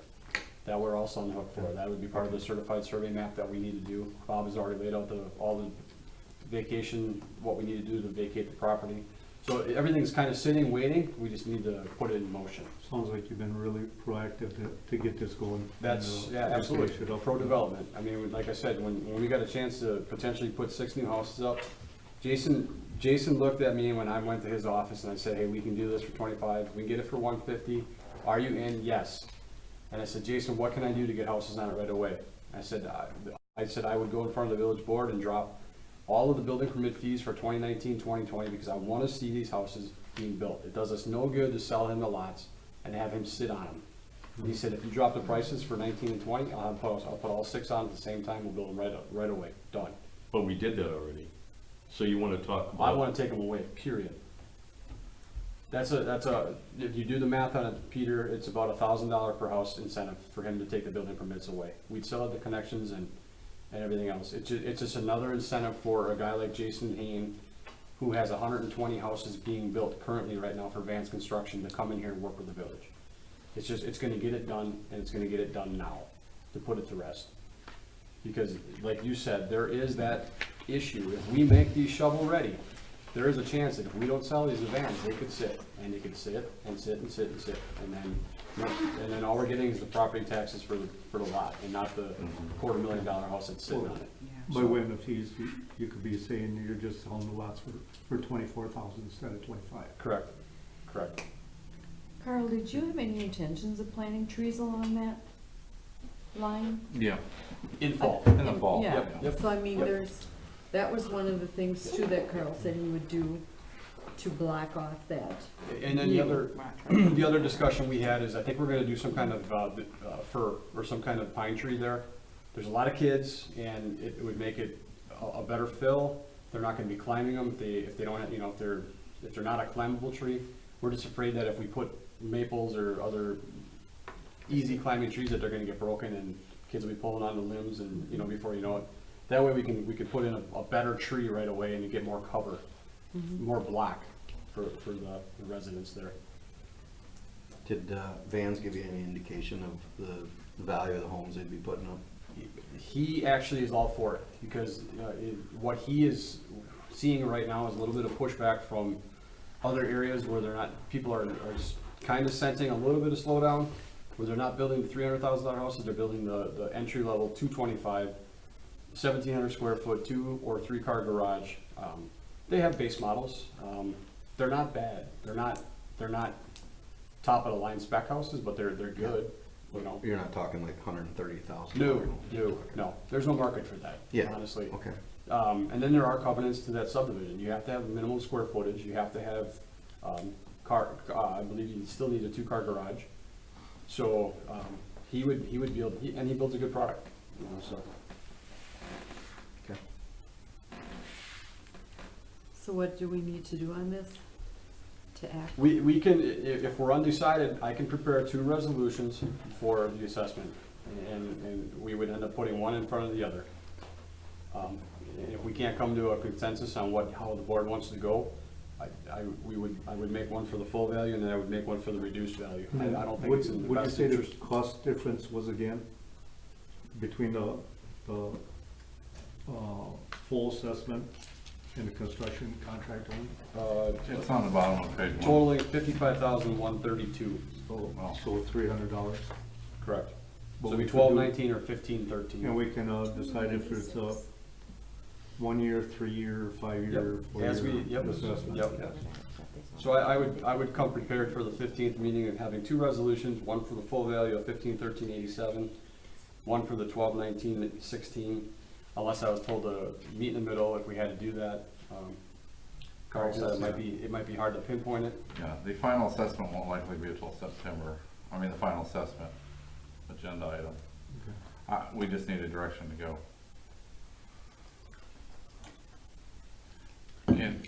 Can they decide that tonight, Bob, the direction to go? If it's full assessment? It's on the, it's on the agenda. Yeah, that's what Do we you're need a looking for, motion? Liz. That's all I There's have. no motion, because No it still has to motion. go to a resolution, it still has to pass a So- by vote. Basically, how does everyone feel about, Correct. This Doing is the two. discussionary, yeah. That gives some of us a chance Resolution. too, maybe to Yeah. catch up there. The meetings are, I know there's one that's out there, it's audio. Nathan could maybe help me out here. Do you know? 11/1/2018 was the preliminary assessment. We had a cow, it was 16 minutes. Okay. And what was the date on that? November. 2018. With- First meeting in November. Well, there's one on May 15th. That was one of your special committee meetings. And I remember listening, because somebody was mad because the road didn't go all the way through. So we listened to Sorry, it, and Nathan, I that's didn't you hear. and It's Carl 11/1. and Brian, Jeannie's on there, Diane's on there. 2018. And that was like a 2 hour long movie. Yeah, that was Yeah, it was a long. long one, but that one at least explained, it kind of broke down a lot of stuff, but there was that one in May. And that would give people maybe a chance to listen to it, maybe get some of the history too. What's the date on that one? So that one was May 15th, and that one was I think how it was titled out there was like a Michael Ricker committee something, is how it was titled. Is that of this year, Julie, 2019? 2018 actually. And then there was a committee of the whole on June 7th, but you said there was also something out there for November where it discussed more. It was the preliminary assessment where we gave them the $1,500 preliminary assessment that we talked about, and that was passed at that board meeting. As there was other stuff discussed as well. I don't remember exactly what, so I would watch that to get a better idea. And that's 11, 1, 21, okay. 11/1, Oh, 11/1, okay. 18, sorry. Yeah. All right, so the big ones to watch would be May 15th, just to get some background, and then 11/1 gives us, which is, Yeah. gives us that, like, I think of Dan, I think of, you and Shauna. Yeah, So what I said before, if we went to 11/1, we would hear some dissertation about this $1,500 assessment? Is that what you're saying? The The they had a preliminary. discussion during the Well, preliminary. then there is something out there with the 1,500 already. Committee of the whole, it's a and 16-minute everyone meeting, seemed yes. to be fine with it. Okay, so, we just spent I'm not saying 45 that. minutes. I'm saying that that's what was discussed. There was also stuff in there that was discussed with the 1,500. I don't know what, I can't remember. So where did the 1,200 come from? What, Any idea? the shown here? Actual That's Yeah. the contract. Actual The contract. Oh, actual contract, okay. I think preliminary was pre-contract, so we were Well, estimating. I'm gonna go Well, home and listen to I it. rest my case. Here's the other thing, I guess, even if you come in with 2 motions, the board is fully capable of doing something different than that. They could say, let's assess everybody 1,400 per property, right? So, from a legal standpoint, so, maybe you could just, you guys want direction, because you wanna know what you can do in the other areas, right? Mhm. You wanna plan accordingly, I guess that's the problem, otherwise you could just leave it to that. So, having said that, I guess that's what he's looking for, is So what is everyone's feelings? Do you want them to do the 2? Do you want them to do 1? Do you want them to do 3? well, Well, you know, I would, support doing the 2 with the cost split, and the full assessment. And that way, if, one gets brought up, I'll bring one up, and if it gets voted down, then we have the other one, we can move on that, as Carl said that, by September here, they wanna get it on the tax bills through the county mhm. and move it forward. Are we And adding this is- contingency of this is adding more cleanup than work just 3 and years? I it's mean, that kinda- should be included in it's all that messy. too, right? So- We don't do that now. Okay. We decide that at a later date, once we know the full, So you're Assessment, suggesting right? doing. Yeah, when the final Then- assessment gets then voted, that's the when set we- term, yeah. that's when we Within the go halfway in split. and we decide I if mean, we want it to be 3, 4, From 5. the Okay. way we look at, Okay. I have if the the meeting kid's picking minutes. up 30, Pulled up here from November 1st, 2018. in this paragraph, review assessment options, that would leave us about $12,000 short. It was recommended to use the utility system improvement to pay the full shortfall. The amount has been reduced for one lot from $1534.89 to $1212.17, and that is as low as the village can go using the water extension fund. This would also reduce Parker's assessment by $14,729. So that's what is in the meeting minutes from that 11-1 meeting. So to answer your question, That's where the 1,200 came from. that's where the that came 1,200 from. came from. Got it. Okay, But that's using village funds, that's using village funds. right? And then it says that that is as low as the village can go using the water extension fund. I don't know, is that what you're using here? Is this- Well, we can't use the water extension funds to assist Dave with his Yeah. deal. But I think that's where Jim, like I said, And that's what's in the meeting minutes here from that November. Yeah. Actually, yeah, and it was approved November 15th. I thought this is, yeah, I'm not looking to approve the assessment Yeah. tonight. We never made an official decision on contract only versus full assessment. And that we need to know. It's kind of holding things up. So, and I'm not sure if that needs a resolution or a motion or a vote. and it says 56 lots in this one. Did we lose a lot? Because now this says 55. Because these meeting minutes refer to the original 56 lots. So that was divided by 56. Yeah, This is Ryan divided- Rosak owned 2 lots, combined to one. Okay. So he wouldn't do a double assessment, or he'd be the single assessment? He's a double. Okay, Him and Nick Lake will combine theirs. okay. Actually, he's a single, because he combined, prior to us making this motion. They don't legally combine the lots. Yeah. Okay. He's kind of an outlier. He's included because of some old language from the Ryerson developments. Okay, I just want to make sure it maybe. He's helping Parker Heights out Dividing it as out. much as he can. Okay, So is that how we're directing them? Is everyone in agreement? We're going That to we, do what, do two? 2 and bring it back to the next meeting? Yeah, I would agree. Vote on one. So that leaves you to be able to move forward And somehow, and Dave? which 2 are we directing to go with? The full The full? and the contract, And so the 2 that are on here, right? and nothing in between, nothing, not the half. Well, Because Dan just threw Look, out the yeah, full see, 1 and a that's half. what I know where this is going to go. Yeah, If we have two, one is at 15 and the other one is at 12, there's, yeah. and we try to move on the 15, we're gonna have a hell of a bunch of upset residents, Yeah, especially when it's already noted in the minutes. So my take on this is to do 2 for the amounts, 1 for contract and 1 for full assessment. And we make a decision on those. I don't believe in the split. okay. Personally, I don't. Because I think what's gonna happen is we're going to vote on the contract. Only because that was in the spirit of the original agreement, verbal agreements, and the understanding of those residents. But if you vote on the contract. yeah, there was no Contract. contract, Oh, no. all it is. He's No, saying just construction minutes of the contract meeting. only. Contract price. Oh, The okay, contract I'm price. sorry. Not voting on I it. got you. And So, this you doesn't know- say it's a definite for sure dollar, it just, this That's- was what was proposed that night. I That's why, sat that's why I through- refer to it as the spirit of the discussion that we were. There's some board that went members on. here that weren't involved in those hearings, but those were really sensitive hearings. And we had a lot of upset residents. And I personally don't want to see it again. I really don't. No. So I would recommend, my recommendation is to let them proceed, one on the base contract and the other one on full assessment, to come up with those Resolutions. resolutions. Okay, that's fine. Is everyone okay with that? That- Do we have a head nod I'm okay. or nod? Sounds good to me. Yep. Sounds great. Go ahead.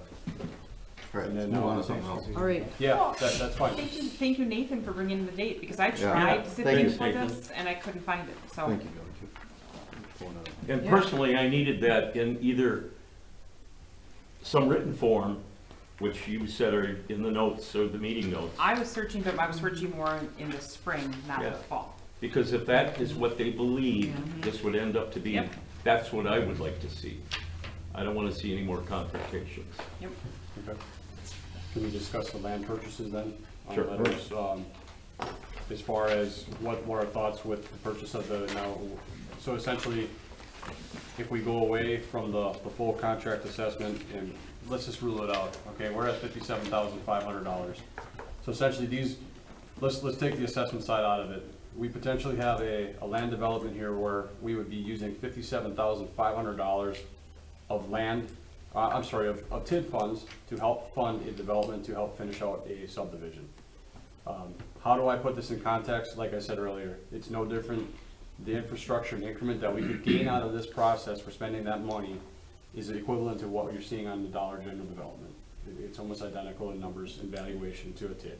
So essentially, we can put this to rest for a $57,000 investment. If you go back to my spreadsheet, doing the taxation on it, it turns out to be a 2.57 year payback because of the taxation, 21.25 cents per thousand. Essentially $22,000 on these 5 houses would be put into that TID. So we'd be able to recoup $22,000, 130, based on that assessment, 22,000 and change would go into the TID 4 funds, which essentially could repay our return on investment in 2.57 years for that 57,000. The village would have to pay this all up front, and we could charge it to the TID. That's pretty much a common practice what we do. And we move forward. Eventually it'll get itself out of that. 2027 is what we're projecting right now, so. So whether it's 2,000 or 57,000, that's what the TID is designed for, right? Correct. It's for Correct. development. Correct.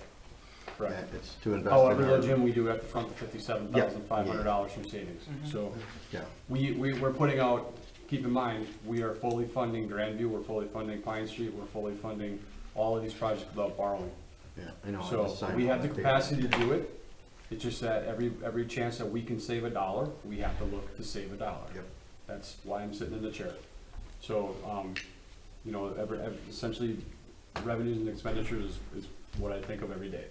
So when we have a chance to recoup that money without an expenditure, that's where we gotta go. So essentially, what I would like to know is if I can go ahead and produce resolutions for the next meeting for a sale of, a purchase of the lot and then a sale of the lot. But like I said, it's a $57,500 difference in what we're gonna expend. And those numbers again are 150 and? It would be a total of 197.5, and then 150 for a total of difference of 47,500. Right, 47. But then we have about $10,000 of certified Additional survey cost, map. right. Correct. So this might sound like a backwards question, but then who's being assessed for those 6 lots? Is it the contractor, those vans, or is it, like, when does it, like, I get it that the If there's assessment. substantial completion by January 1 of this coming year, it would fall in the next tax year. Okay, So wherever progress is Whoever at. So owns whoever it. buys those Correct. properties, It would immediately fall in the Okay. property of Vance Legit Construction. yeah, unless they sell it, then. Unless he sells it, unless they have a house built. Yeah. sold out. I'm So, like, wait a minute. So basically, we're thought still they- getting Or that was, so money. I thought the assessment was gonna come off of Parker's money. correct. Parker's, that's the other caveat. Now, Parker's, Okay. when we do this land transaction, he would not receive $197,500. We would keep all of the money that he owes for his assessments. He would be prepaying all of his assessments out of that money. So that assessment is gone. Yeah, Oh. so That's That's your what I question. wanted to know, So because his- somebody buying those yeah, lots. Right, no. his math on the assessment, that's where it's an actual cash value on the third sentence is 89,000. Because if you take out the assessments listed below, he's got a total, That's what I said. he's got a total of $107,000 of assessments that he's pending with this whole development. So instead of giving him 197, we would just take that money immediately, and he would never see it. That way, he can't put it on a 5-year payment plan. Mhm. We get it right Yeah. away. Good point. Yes. Absolutely. So, And it's paid. and it's paid. Yeah. If Parker Heights gets charged contract only, so does Parker's. That's kind of everything's contingent upon making a decision. on that. Correct. And then the money that was another part that played into this, because Brian Parker is also looking to save by the decision you make on the assessment. Brian Parker also, and the Parker property by Parker's, that's a change in almost $20,000. 17.5. Yep. So, So that deficit of 57,000 becomes a. So big yeah, deficit. you're taking a hit on Parker's at 17.5 and. So there's, 16. you'd really need to look at what Carl's got laid out there, because not only has he added on expenditures that we have to account for in this transaction, he's also saving significant money on his assessments also in that part. He would go from 72,000 to 83,000. That's what the PDP means. 80 property Okay. by Parker, so you go from Okay. 72 to 90,000. So, So what you need is, for us to give you a head nod to go yeah, ahead with this? if you think this is something the village wants to move forward on, then I would be prepared to put those resolutions together, be able to have contact with them and say, hey, we have formal approval. It's gonna be going to a vote on the 15th to make it in stone, but it's a lot of work to do that. I wanna make sure this is what the direction of the village board wants to do, because it's a $57,000 investment. But again, you're looking at potentially in the next year having $1 million plus an increment. As long as we don't have to borrow the money. No, we Yeah. have it in You have reserve. my nod. Mine too. Mine too. Yeah, no, you're making that much in interest on the accounts now. Absolutely. How Well, we pay for it. 10,000. So Julie and Jane, Jane that's all here. Jane, Yeah. so, Yeah. Okay, it looks like you got a head nod from everyone. okay. We'll make that happen for 15. Jeannie, you can talk now. Back to your letters. Aye. Application for payment number 1 in the amount of $253,899.73 for MCC Grandview Road contract. I'll take that. The payment app was reviewed by engineers at MSA and me, and we're recommending that you approve the MCC payment application number 1. This is for 40.4% of the project bid amount minus retainage. Again, I wrote the motion up for you. Well, Julie, are you ready to read? Well, I'm looking here. Where is, It's on page 2 of that memo I handed out. oh, all right. I make a motion to approve the MCC Grandview Road payment application number 1. I'll second. All in breath. All in favor? Aye. Opposed? Roll call. Dan? Aye. Aye. Aye. Aye. Aye. Motion carried. J, trick or treat hours and date discussion. Formal proclamation will come on the September 19th meeting.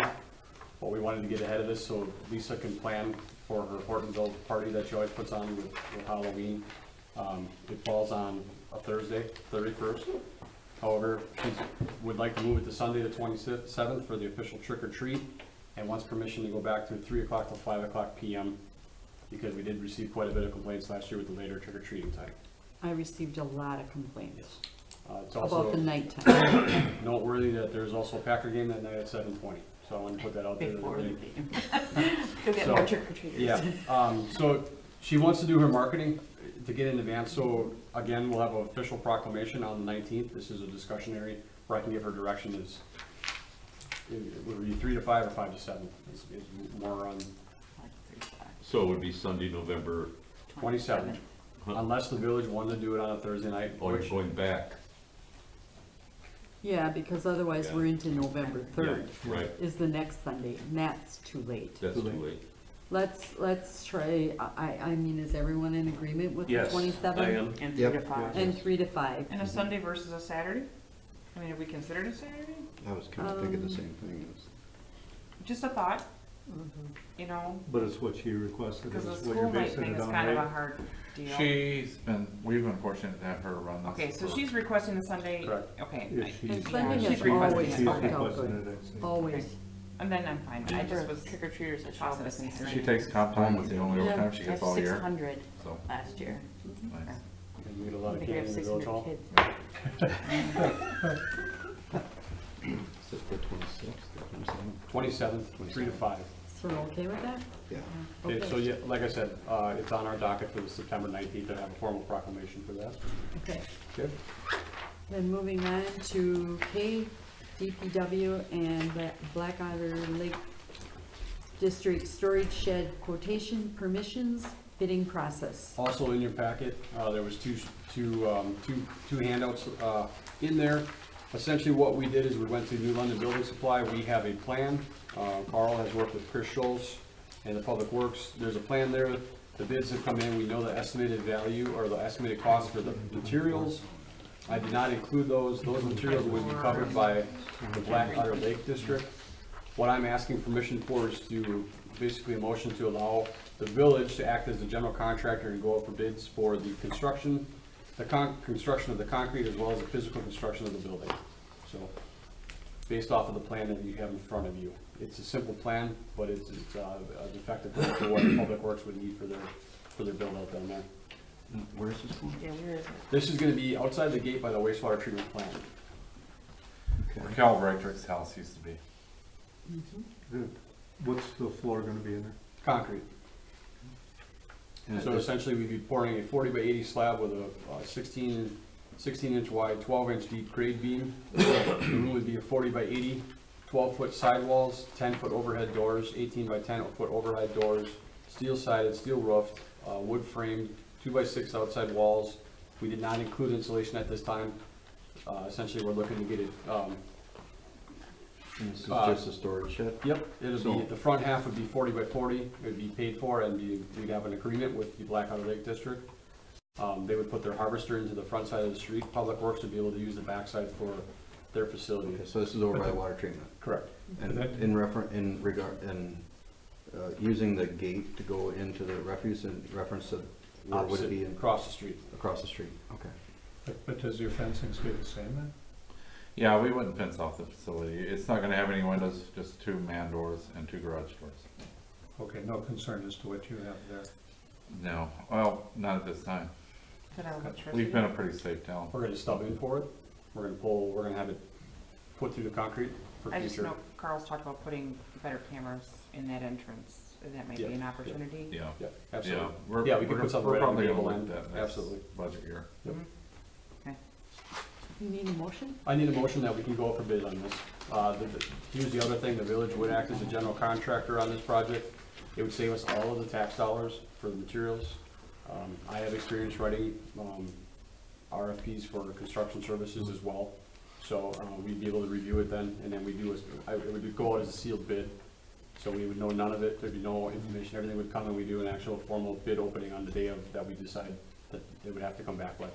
We're targeting September with an October start date. We wanna have this built this year yet.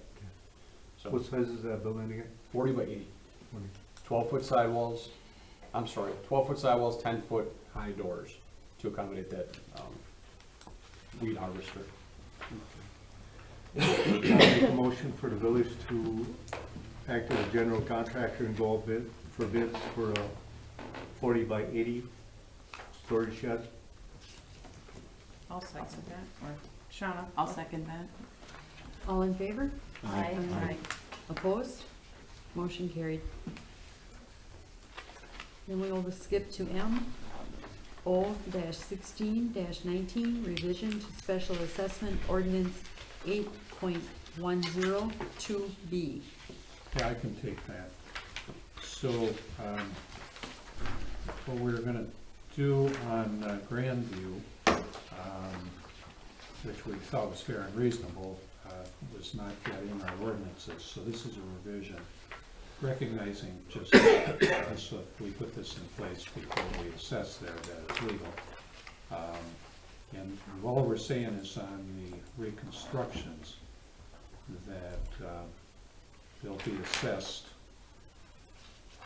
The way it reads now is all, if you have residential subdivision, they're assessed per lot, but like out in Grandview, you don't have subdivisions, so then all the parcels are assessed as 1B above, which is strictly on frontage, linear feet. In the packet, Bob, is the old language and then the new language as well. Okay, Right. I have it. Okay. Yep, Okay. yep. So, the new language is the next page. And so we're changing it there, and we're saying, okay, we will do it by linear foot unless the village board determines that the frontage widths have no relevant relationship to the benefits occurring to the benefiting properties, in which case we can do it on a flat per lot basis. So that would, if you adopt that, that would allow the proposed assessment. We may not, We may not have another situation like Grandview, we may, I don't know, I can't picture it, but at least it deals with that situation. And that's because we have some properties that have a very small frontage and some that Yeah. have very large, and it Yeah, just like isn't mine. proportional. Yeah, like mine, I have 60-foot frontage, so, you know, I would come out real, you know, less than I should, based on linear frontage. There's Right, also, right across the way is Fran and Carol Schmelzel, and they have a long Yeah. frontage there. Yeah. It's just, and then you have the Murphys, there's one driveway there, and you have 5 houses up on top that use the roadway.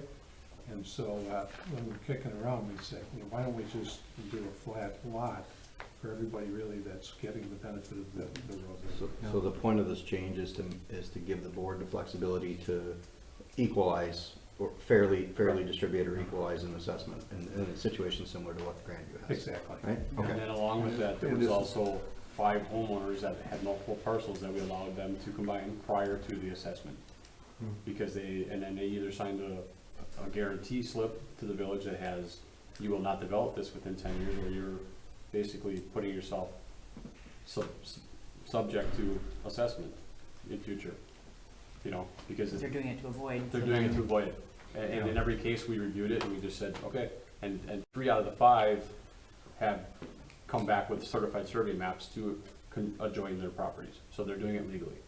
Very good. The other 2 have signed off on it saying we will not for a minimum of 10 years, and that's in there basically on file.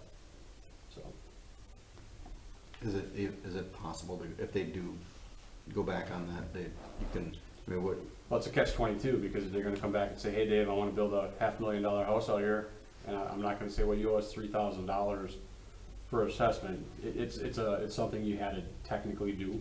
yeah.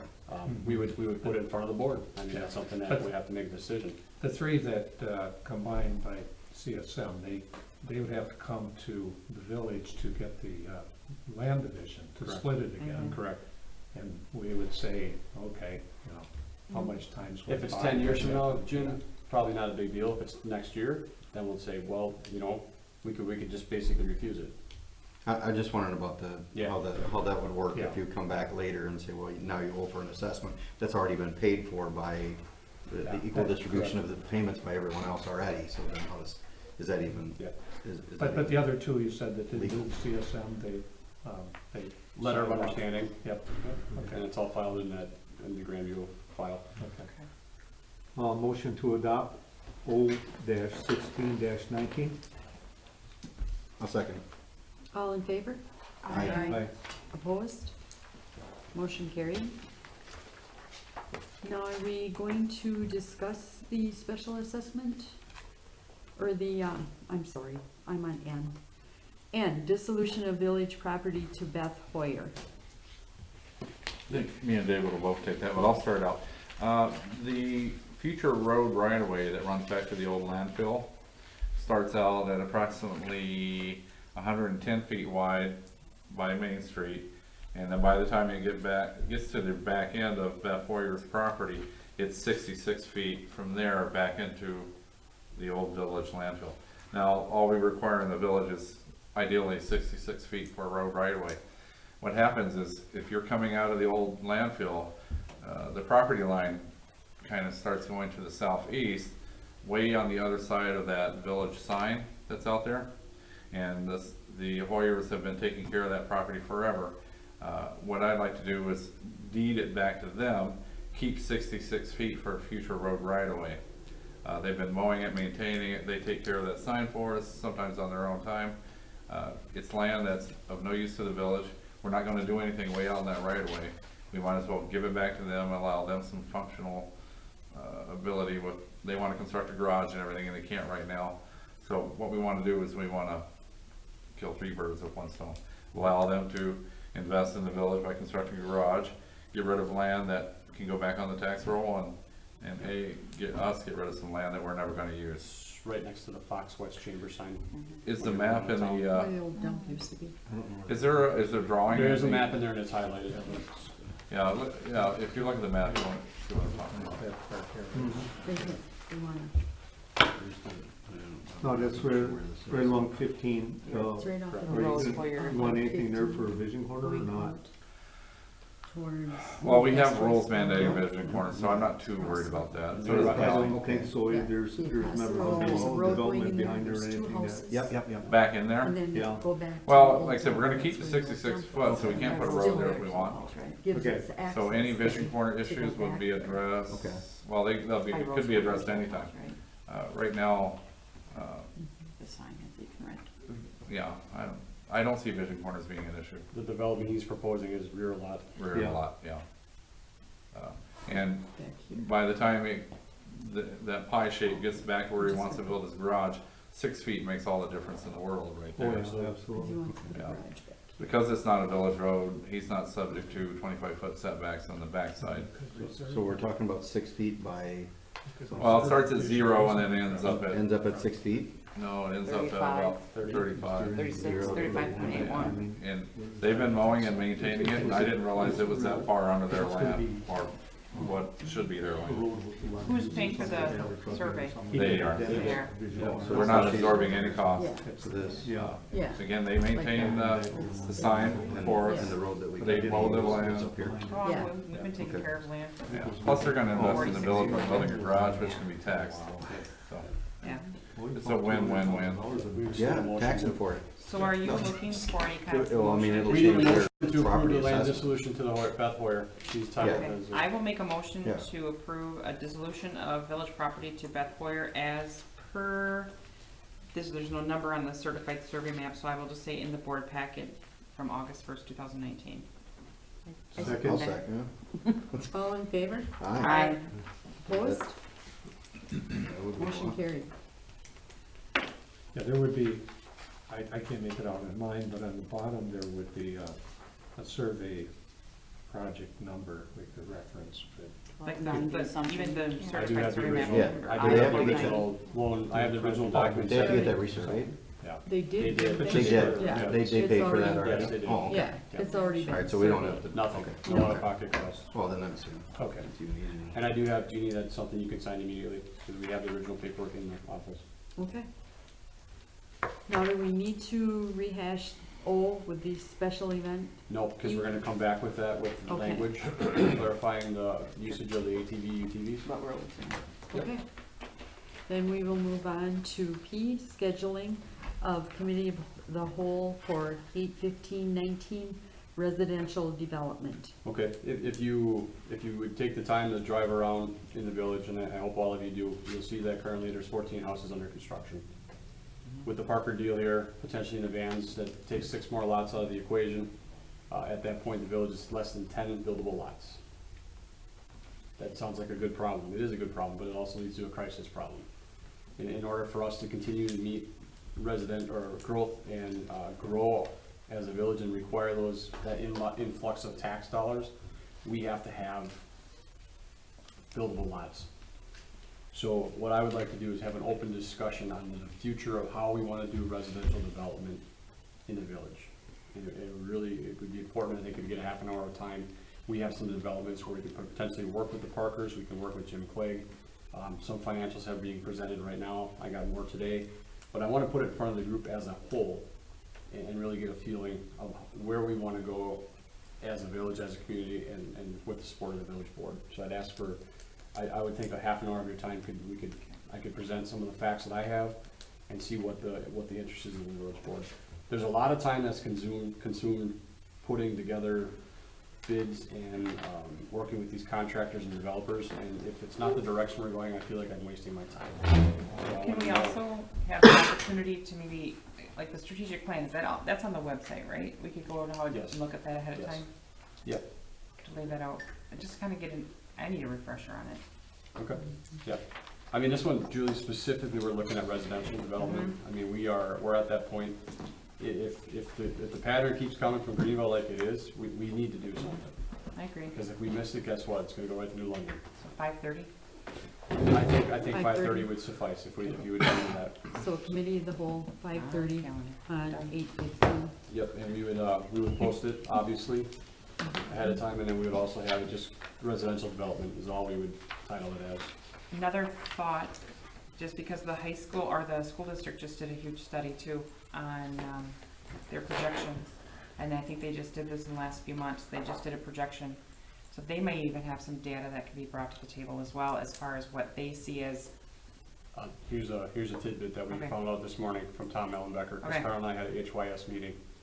They added 130 kids to the district since the end of the school year, and they added 30 yesterday. Boy. yes, so I know that they're looking at possibly building again. Yes. Is that open enrollment or? They're getting a little bit of both, Yeah, but yeah. okay.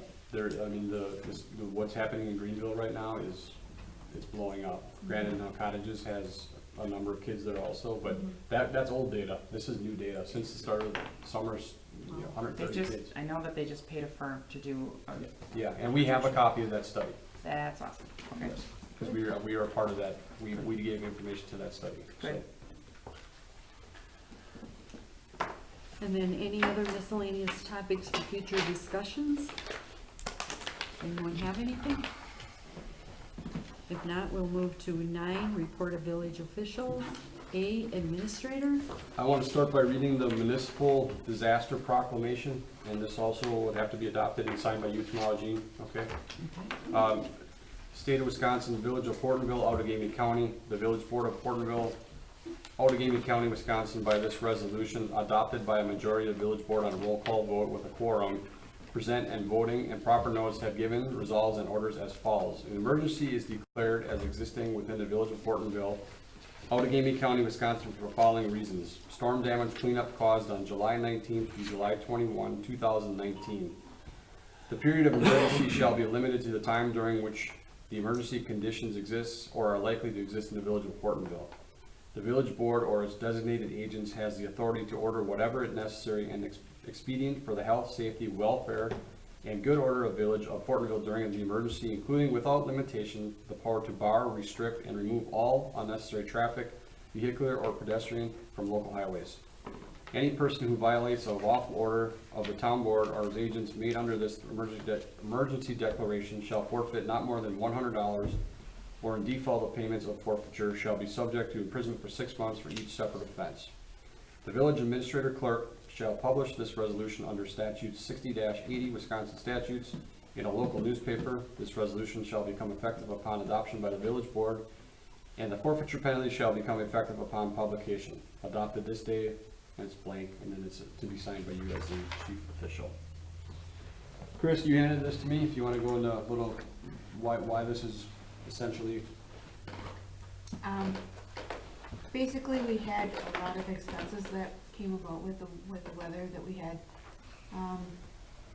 We're out of power for 24 hours. We had 135 or 125 and a half hours that the fire department was out. I think they had, I'm just going off the top of my head, I think they had 100 and, I don't think that it says it on here though, they had a 90 calls and an additional 37 calls, and it was crazy. Highway M got hit.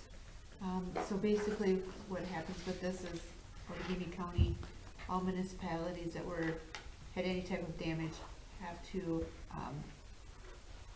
have a proclamation signed, and then we can submit as a county for funding, and we could receive up to 70% of our costs that I think our costs were like $28,000. Yeah, if you look on the memo I handed out, there should be a section on the storm. Essentially this proclamation by a roll call vote makes it a legal entity where we can then declare for the master disaster funding. So we just need a motion to approve the municipal disaster proclamation, and then a roll call vote, and then Jeannie could sign it in. Do I hear a motion? Or did you have more questions? I'm just trying to figure out what to call it. What is it called? Municipal disaster proclamation. I will make a motion to approve the municipal disaster proclamation. Say Okay, that thank you. fast. From the storms dating from July 19th and 20th, is that correct? Correct. Okay. I'll second. 1921. 19th, 20th, and 21st, I'm sorry. I'll second. All in favor? Aye. Opposed? And then we need roll. Yes. Dan? Aye. Aye. Aye. Aye. Aye. Aye. Motion carried. Okay. onto my report. For economic development, as you can see, there's a new format now. This is also something that will be moving forward. So my part will be under economic development, community development, village programs, planning activity, as well as marketing and branding, outside meetings. Bear with me, there's a lot on here, but we haven't had a meeting in a month. So, as you see, Pine Street paving and restoration work has been completed. Brookwood Drive paving is completed, grass planted on the north boundary, gas service next week, street light next week. Final seeding on the south boundary. As we said earlier in the meeting, trees will be added to the north later in fall when it gets to a proper planting season. And then we have also spoken for the residents at 204 Gabriel, which is on the corner of Brookwood and Gabriel. We have made promissory to them for 2 trees in that facade also. If you were on Grandview today, you will know that it's ready for final paving. It will be, we're expecting a base coat to be applied tomorrow. So going into the weekend, we should have base coat on Grandview. I'm expecting probably next week. Okay. There's more shaping out there. The Okay. driveways aren't done. So. Okay. So it's close. We're real close. Otherwise, they're fairly on schedule. Paving was scheduled for the 5th, final grass and seeding for the 12th. So we should be in good shape prior to the school district returning. Highway M resurfacing should also start and should be completed next week in the village here. Something to make a note of here, and that this is something that hasn't really come to fruition yet, but it also plays into TID 3 and TID 4. Administrative work, so I've been doing a lot of work with the Horizon Development Group. Essentially reached out to them, and they are currently qualifying the 2 lots adjacent to the toy factory, so that's TID 4, and then also the Nash Hills project parcel, which is 18 acres on TID 3. I reached out to them with a lot of what came out of the cottages on Main is that the people that were really looking to rent there were the 55 plus community. They were hoping that those would have been available for the 55 plus community, and they weren't. So I've heard numerous times, so I was proactive in searching out this group. They are known for developments for the senior plus communities, and they have now taken heed to these 2 properties, both in TID, and are qualifying these properties to see what they can do and how the village can help implement that type of community through the village. It would be multifamily, senior 55 plus living communities with a joint community center involved. So more to come, very early in the stages there. Community development, I also had a meeting this morning with members of the Hortonville Area School District. They're doing, they're incorporating school and community, so part of their outreach program they're working on. They're trying to get more involved with the education side, civics, special education, how they can take those classes out to the community. So I'm working with them to try to put the village together with the school district and then get them into the business community. Nathan was very helpful, and we built out a spreadsheet where we have contact with 84 businesses. So at the touch of a button, I could send emails off and try to get working with the village, the school, and the businesses all connected. So more to come on that as well. Could I just put a plug in for the senior group too? Yes. We've been talking about working with the school, having them assist with technology education and really a variety of things to do multi-generational stuff. Okay. Village programs. As of today, 6-month reviews have been completed for public works employees and all the administrative side for personnel. The files are updated. I will be conducting the 6-month for the department heads early next week.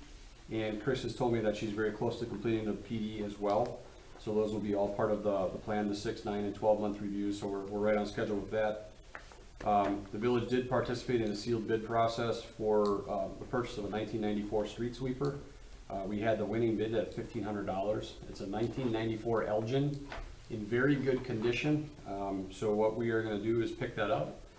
And if we are able to repurpose this machine, I spoke to the City of Kiel Director of Public Works, that's my hometown.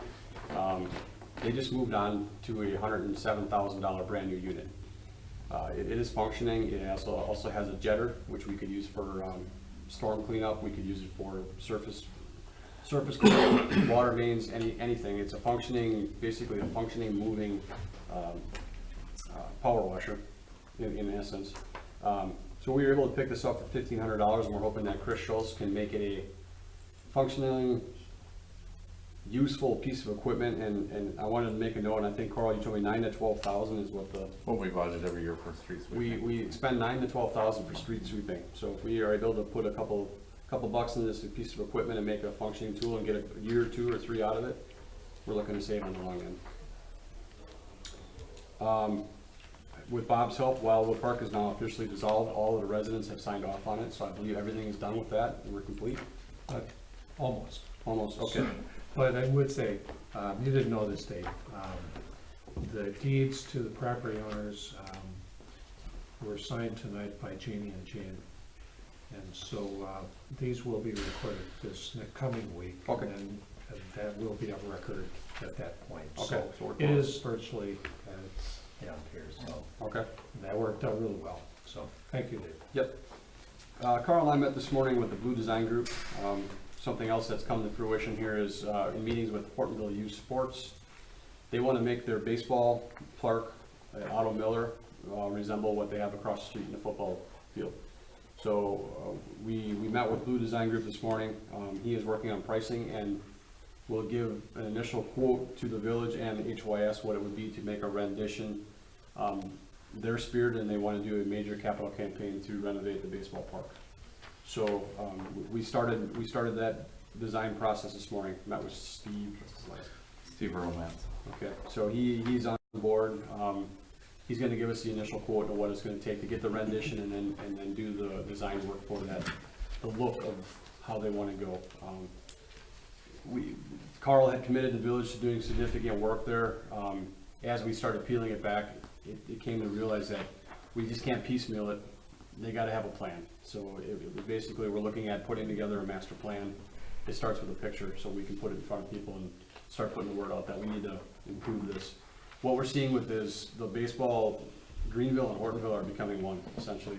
A lot of the Greenville youth sports are merging with Hortonville youth sports, and they're coming here to play because we have the better facilities. So they want to take it to the next level and really grow the youth sports program. So we also have been taking on, myself, Gene, and Nathan. We went through round 1 of the bidding process, or not the bidding process, the pricing, and we are starting to go down the road to find out how much it's going to cost the village for the ordinance codifications. So we sat through one webinar, very informational.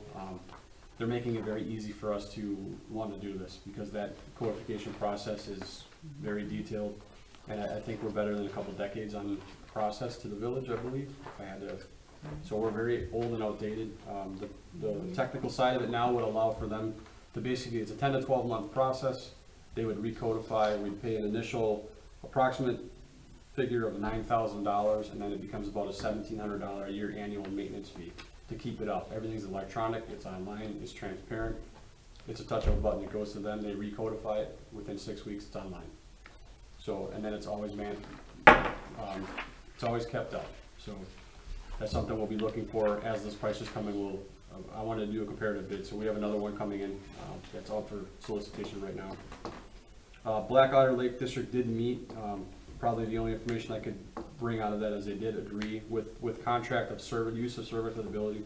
They will fund and all the money that was acquired from that grant will be going towards to offset the cost of the new 40 by 80 shed that we discussed earlier. So that was the only really official notes out of their meeting.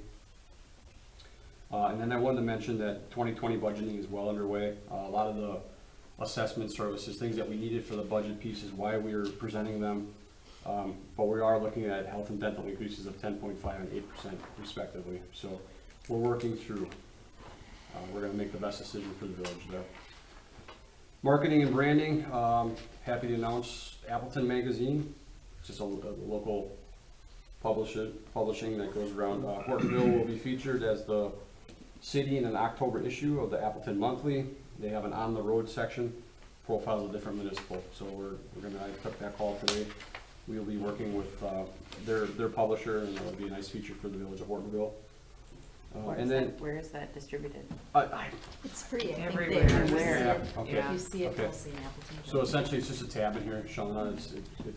They featured the city of Chilton this time around. I've just never seen that magazine. It's a before. 3-page write-up, but it talks about parks and, amenities to the city, and right here, so, So and there's then, just a stack of them outside the library Yep. here, dentist office. and then what they do is they take some of the local, fairs or the festivals they have, and then they put sponsors with it, so it's a nice little write-up. Outside meetings, we hosted the Fox West Chamber on July 11th. The golf outing was today in the village here, so they were at Grandview. They had, I believe 26 teams that participated today in the Fox West Chamber golf outing. I also attended the week-long UWGB clerks course, so I'm now a certified Wisconsin municipal clerk as well. I will do the treasury track next year. And then I also had the WCMA Region 4 meeting today, and we welcomed the new London City Administrator. So he's up to speed. Any questions for me? I'm sorry, that's yours to say. If not, we will move on to B, clerk treasurer. The Wisconsin Elections Commission has completed the 2019 four-year voter record maintenance. Basically, if you have not voted since the in the last 4 years, they take you off of the voting rolls, and then you would have to re-register. There were 25 people for Hortonville that didn't respond. That's all I have. C, director of public works. I'm gonna skip the first two since Dave talked about them. Sorry to say sorry. under. Wisconsin 15 project overview meeting. What happens now that it's back in the budget, we're gonna have a restart utility coordination meeting. Basically, all the phone companies, gas companies, utility, municipal utilities, we're gonna have a restart meeting on Tuesday, August 27th, 10 a.m. at their regional office there over on Aerotech Drive, which is by the airport. Probably me and Ryan will attend that meeting. This is a meeting that we last attended 2 or 3 years ago, and then it kind of fell off the face of the earth. But hopefully they stick to it this time. My last one there is WDNR PFAS Phase 1 monitoring request that they're making of most municipalities in Wisconsin. PFASs are they're either perfluoroalkyls or polyfluoroalkyl substances. They're just man-made chemicals. All this is in my memo I handed out. Basically, the DNR is mandating that the municipalities test for these.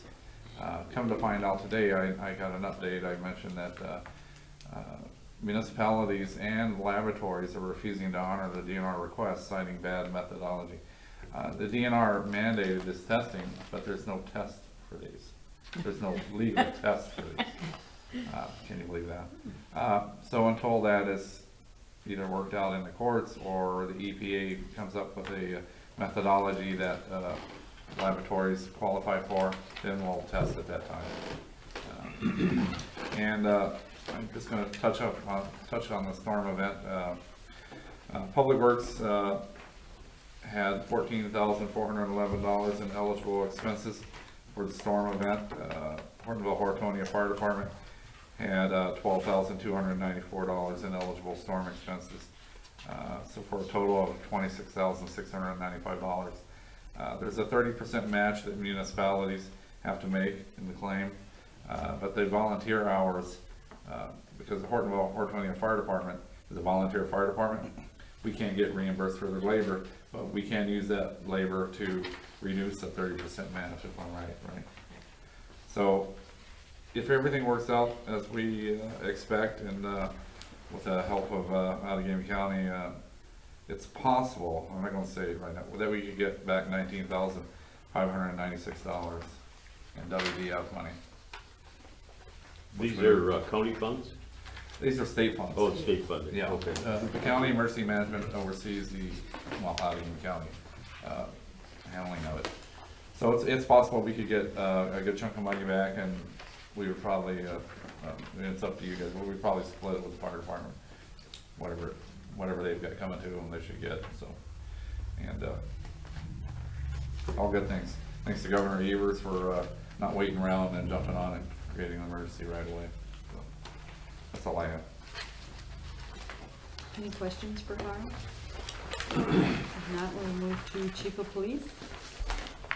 I don't really have anything other than we got our National Night Out next week Tuesday. We got some wonderful prizes.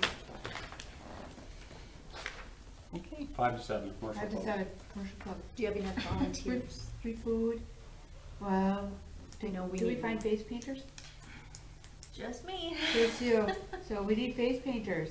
And we need help with I games. posted looking for help too for you. Yeah, we We're have out. we have the paint, we just need face painters. I'll try again. Are you gonna? No, the other Carl.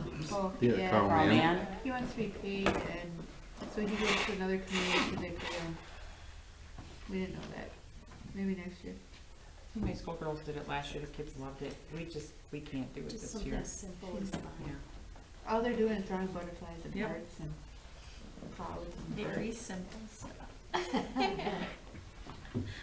So, on a different subject, how are your signs working out? Really good. Did you see my Facebook page? No. I posted on Facebook, got a lot of likes, a lot of thank yous. People are, I've just heard good feedback, so. Okay. So when a nice street is out. Yes, I was at the fair, I took vacation last week, and, so we knew that Rob Stiles, he likes to help me, so there's 2, so trying to get my feet back. It's okay. But tomorrow I will go grab them and replace them for the weekend. Yes. Any other questions for Chris? If not, we'll move to E, Library Director. I just have a few things. I'll try to make it quick. Our 2019 summer program is wrapping up. The 16th is the last day for people to turn in their reading logs, with our end of summer party being the 17th of August. As of 1 p.m. today, we've had 987 registrants, which is more than we had last year at 983. So we're hovering around the same amount of people registering year after year, which is good. One of the staff members added up their reading logs, so out of 200 teen bookmarks, reading logs that they turned in, it adds up to 532 hours of reading. We have 2,000 kids bookmarks reading logs turned in, that adds up to 5,320 hours of reading, that kids in the community are partaking in, which is helping to combat some of that summer slide that a lot of kids see as they head back into the school year. 21 prize baskets, 22 sponsors total. I'm not going to list them all out because it's a long list. We had 56 new patrons register for cards in July, so that brings just June and July's total to 102 new library cards, which is fantastic. I mean, that's fantastic. In terms of programming, we had David Stokes come to the library on July 25th. He's a naturalist and humorist who likes to teach kids and adults and whoever will listen about biodiversity and the environment and animals and stuff. So he brought reptiles, he brought turtles and snakes and frogs and tadpoles and leeches and all kinds of stuff for the kids and parents to hands-on get to know these animals. And he was a very funny guy. He has done programs out at Mosquito Hill before. And this is he used to work for Audubon, so he knows his stuff. And the funding came from the Owls. We got an Owls grant to have him come perform for us this year. Again, our end of summer party is Saturday, August 17th from 9 to noon. The Friends of the Library is bringing some of their carnival games that they have. We're doing an ice cream social brunch, because it's kind of in the morning. That's when we will draw the raffle baskets that we have, as well as some prizes that we'll be drawing for people who are in attendance. I think one of them is a $50 gas gift card, like things like that that people could really use. And then the Friends of the Library update, they will be at National Night Out on Tuesday with some of their carnival games. If anybody knows anybody who would like to assist with some face painting, I would really appreciate that, because right now it's just me. And I can really just do butterflies and block fire trucks and like things like that. So if anybody knows any teens who might maybe need it for hours for school, things like that, could certainly put forward that. That's all I have tonight. Any questions? August 9th, we're having story time with Officer Matt with the library, so we're working on that together. I will not be here, but another staff member is gonna run it. Then we will move on to F, attorney. I have nothing. And G is the building permit report, and that is in our packet. We'll move on to 10, communication and miscellaneous business. A, Black Otter Lake District News. The annual meeting is on August 19th. It's a Monday evening at 6 o'clock, and we are grilling, we'll have brats and hot dogs available. Try to bring more people out. And then David already talked about the storage building, that the money was going towards that. So everybody's welcome down at Yeah, where's that Alonso held at? Park. Pardon me? Where's that held at? Alonso Park. And we had a couple residents come, younger couple that live down on Lakeshore Drive, and she works at Cedar Creek, so we went with them for the meet, and then we'll get all the other things at Gilbert's, but she's been awesome getting stuff organized, so, and they want to be involved in the community more. B is Hortonville Hortonia Fire District News. Is there anything, Jim? They're still not setting up a date. Looks like the next meeting date will be before our next board meeting though. C is the Gold Cross Ambulance Run Report and News, and that is in our packet. D is Hortonville Civic Association. Peter, do you have anything? No, nothing at this time. E, Senior Activities Committee. Pat? Our next meeting is September 22nd at 1. We're not meeting this month. But we are having a field trip August 15th out to Mosquito Hill. We're just carpooling from here and then having lunch out there. It's going to be a $5 charge per person to cover the naturalist time, and then we're having a lunch. So I think the topic is going to be monarchs. So if you qualify as a senior, please join us. I'd like to digress back to my report. I will let you know that Carl and I are working with replacing some of the sidewalk up at Alonso Park. And I think in my absence, one of the guys from MCC came out and talked to Chris. I'll have to check. I haven't seen a whole lot of him. He's been pretty Yeah. busy last week. It's going to be part of our upgrades to the park. So that blacktop area that comes from the parking lot up to the pavilion is going to be replaced with, It's gonna be widened with concrete, so Yeah. vehicles can back up in there and unload. yeah, so we're gonna do, I think it's 10 foot wide by 5 inches thick. 90 feet. I do have a question from a resident. Will you be having Oktoberfest this year? Well, you know, the simplest way to answer that is no, Okay. only because I'm the one that really organizes this, and of course, we didn't have it last year because of my issues. And I'm still in this recovery process, Okay. which could take up to 3 to 4 months, and I'd rather not do it. However, I will tell you this, that we do plan on having it next year, reestablishing it. You know, it's kind of hard to find somebody in the village to take over the whole process, because we not only do that, or have done that in the past, but we also do the Hortonville Homecoming. So it takes a lot of work in organizing.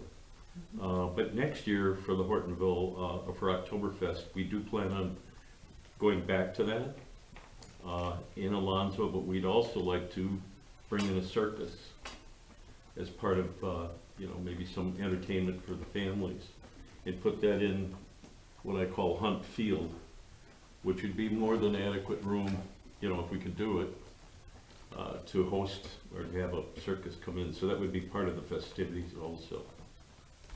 So we'll see how that goes. Okay. Okay? And then Dave, you wanted to add? Yeah, just for municipal court. So we've Okay. been working with Christina because she's had some issues with collections. That's been an ongoing process. So she wanted to bring it up to date, that to date, the village has taken in $41,916.11 of which they retain 28,514. The other 13,000 and change associated goes to fees and just general bookkeeping and fees that goes along with that, other collection agencies, whatever. So she is really doing her diligence. We got her on a better path to try to improve the collection process. I sat down with the judge on Tuesday as well. It's just that it's kind of a, I guess the best way I explain it, it's a broken system. There's too many caveats that allow people not to pay. So, and it's too easy. So we, on our end, what we're doing is we're tightening up what we can right now. And I've kind of laid out some restrictions that I want to see for her, and they're moving forward with it. They're streamlining the procedure, because it's just like I said, it allows for too many loopholes that allow you not to have to pay. You could essentially put a couple $100 on a $5 a month payment, and they're fine with that. And we're making changes. Long story short, so we're trying to reduce the amount. However, the repeat offenders are the ones that are already in debt, so they don't care. It's just they add it to the list. You know, it's unfortunate. So. Is there anything we can change ordinance-wise that we could look at later on? Yes and no. It's mostly, it falls on, not really ordinance. It falls on streamlining the process. There's certain dates, and if I went into detail, it would take forever. But essentially, the judge has told me so many dates that he wants to stick with. What I went back to them and said, we need to come to a conclusion. You need to either be paid in full, at 60 days your license needs to be suspended, or at 90 days you go to collection. That's how we get some kind of relief. That's what we know, because there's checks and balances that says, if it's suspended and you come back and say, well, I paid that, then we have a check on the accounting side of it. They should have a cash receipt that says it. If it goes to collections, we know it's going to collections for a reason, and if it's paid in full, it's paid in full. So you don't read about in Hortonville what happened in Bellevue, where potentially there's cash money missing. We're cleaning it up, but there's a lot of money on the books, and it's not just from Christina, it's from ongoing. It's just been, the system has got to get fixed. What about attachment to their state refund checks? Is that still?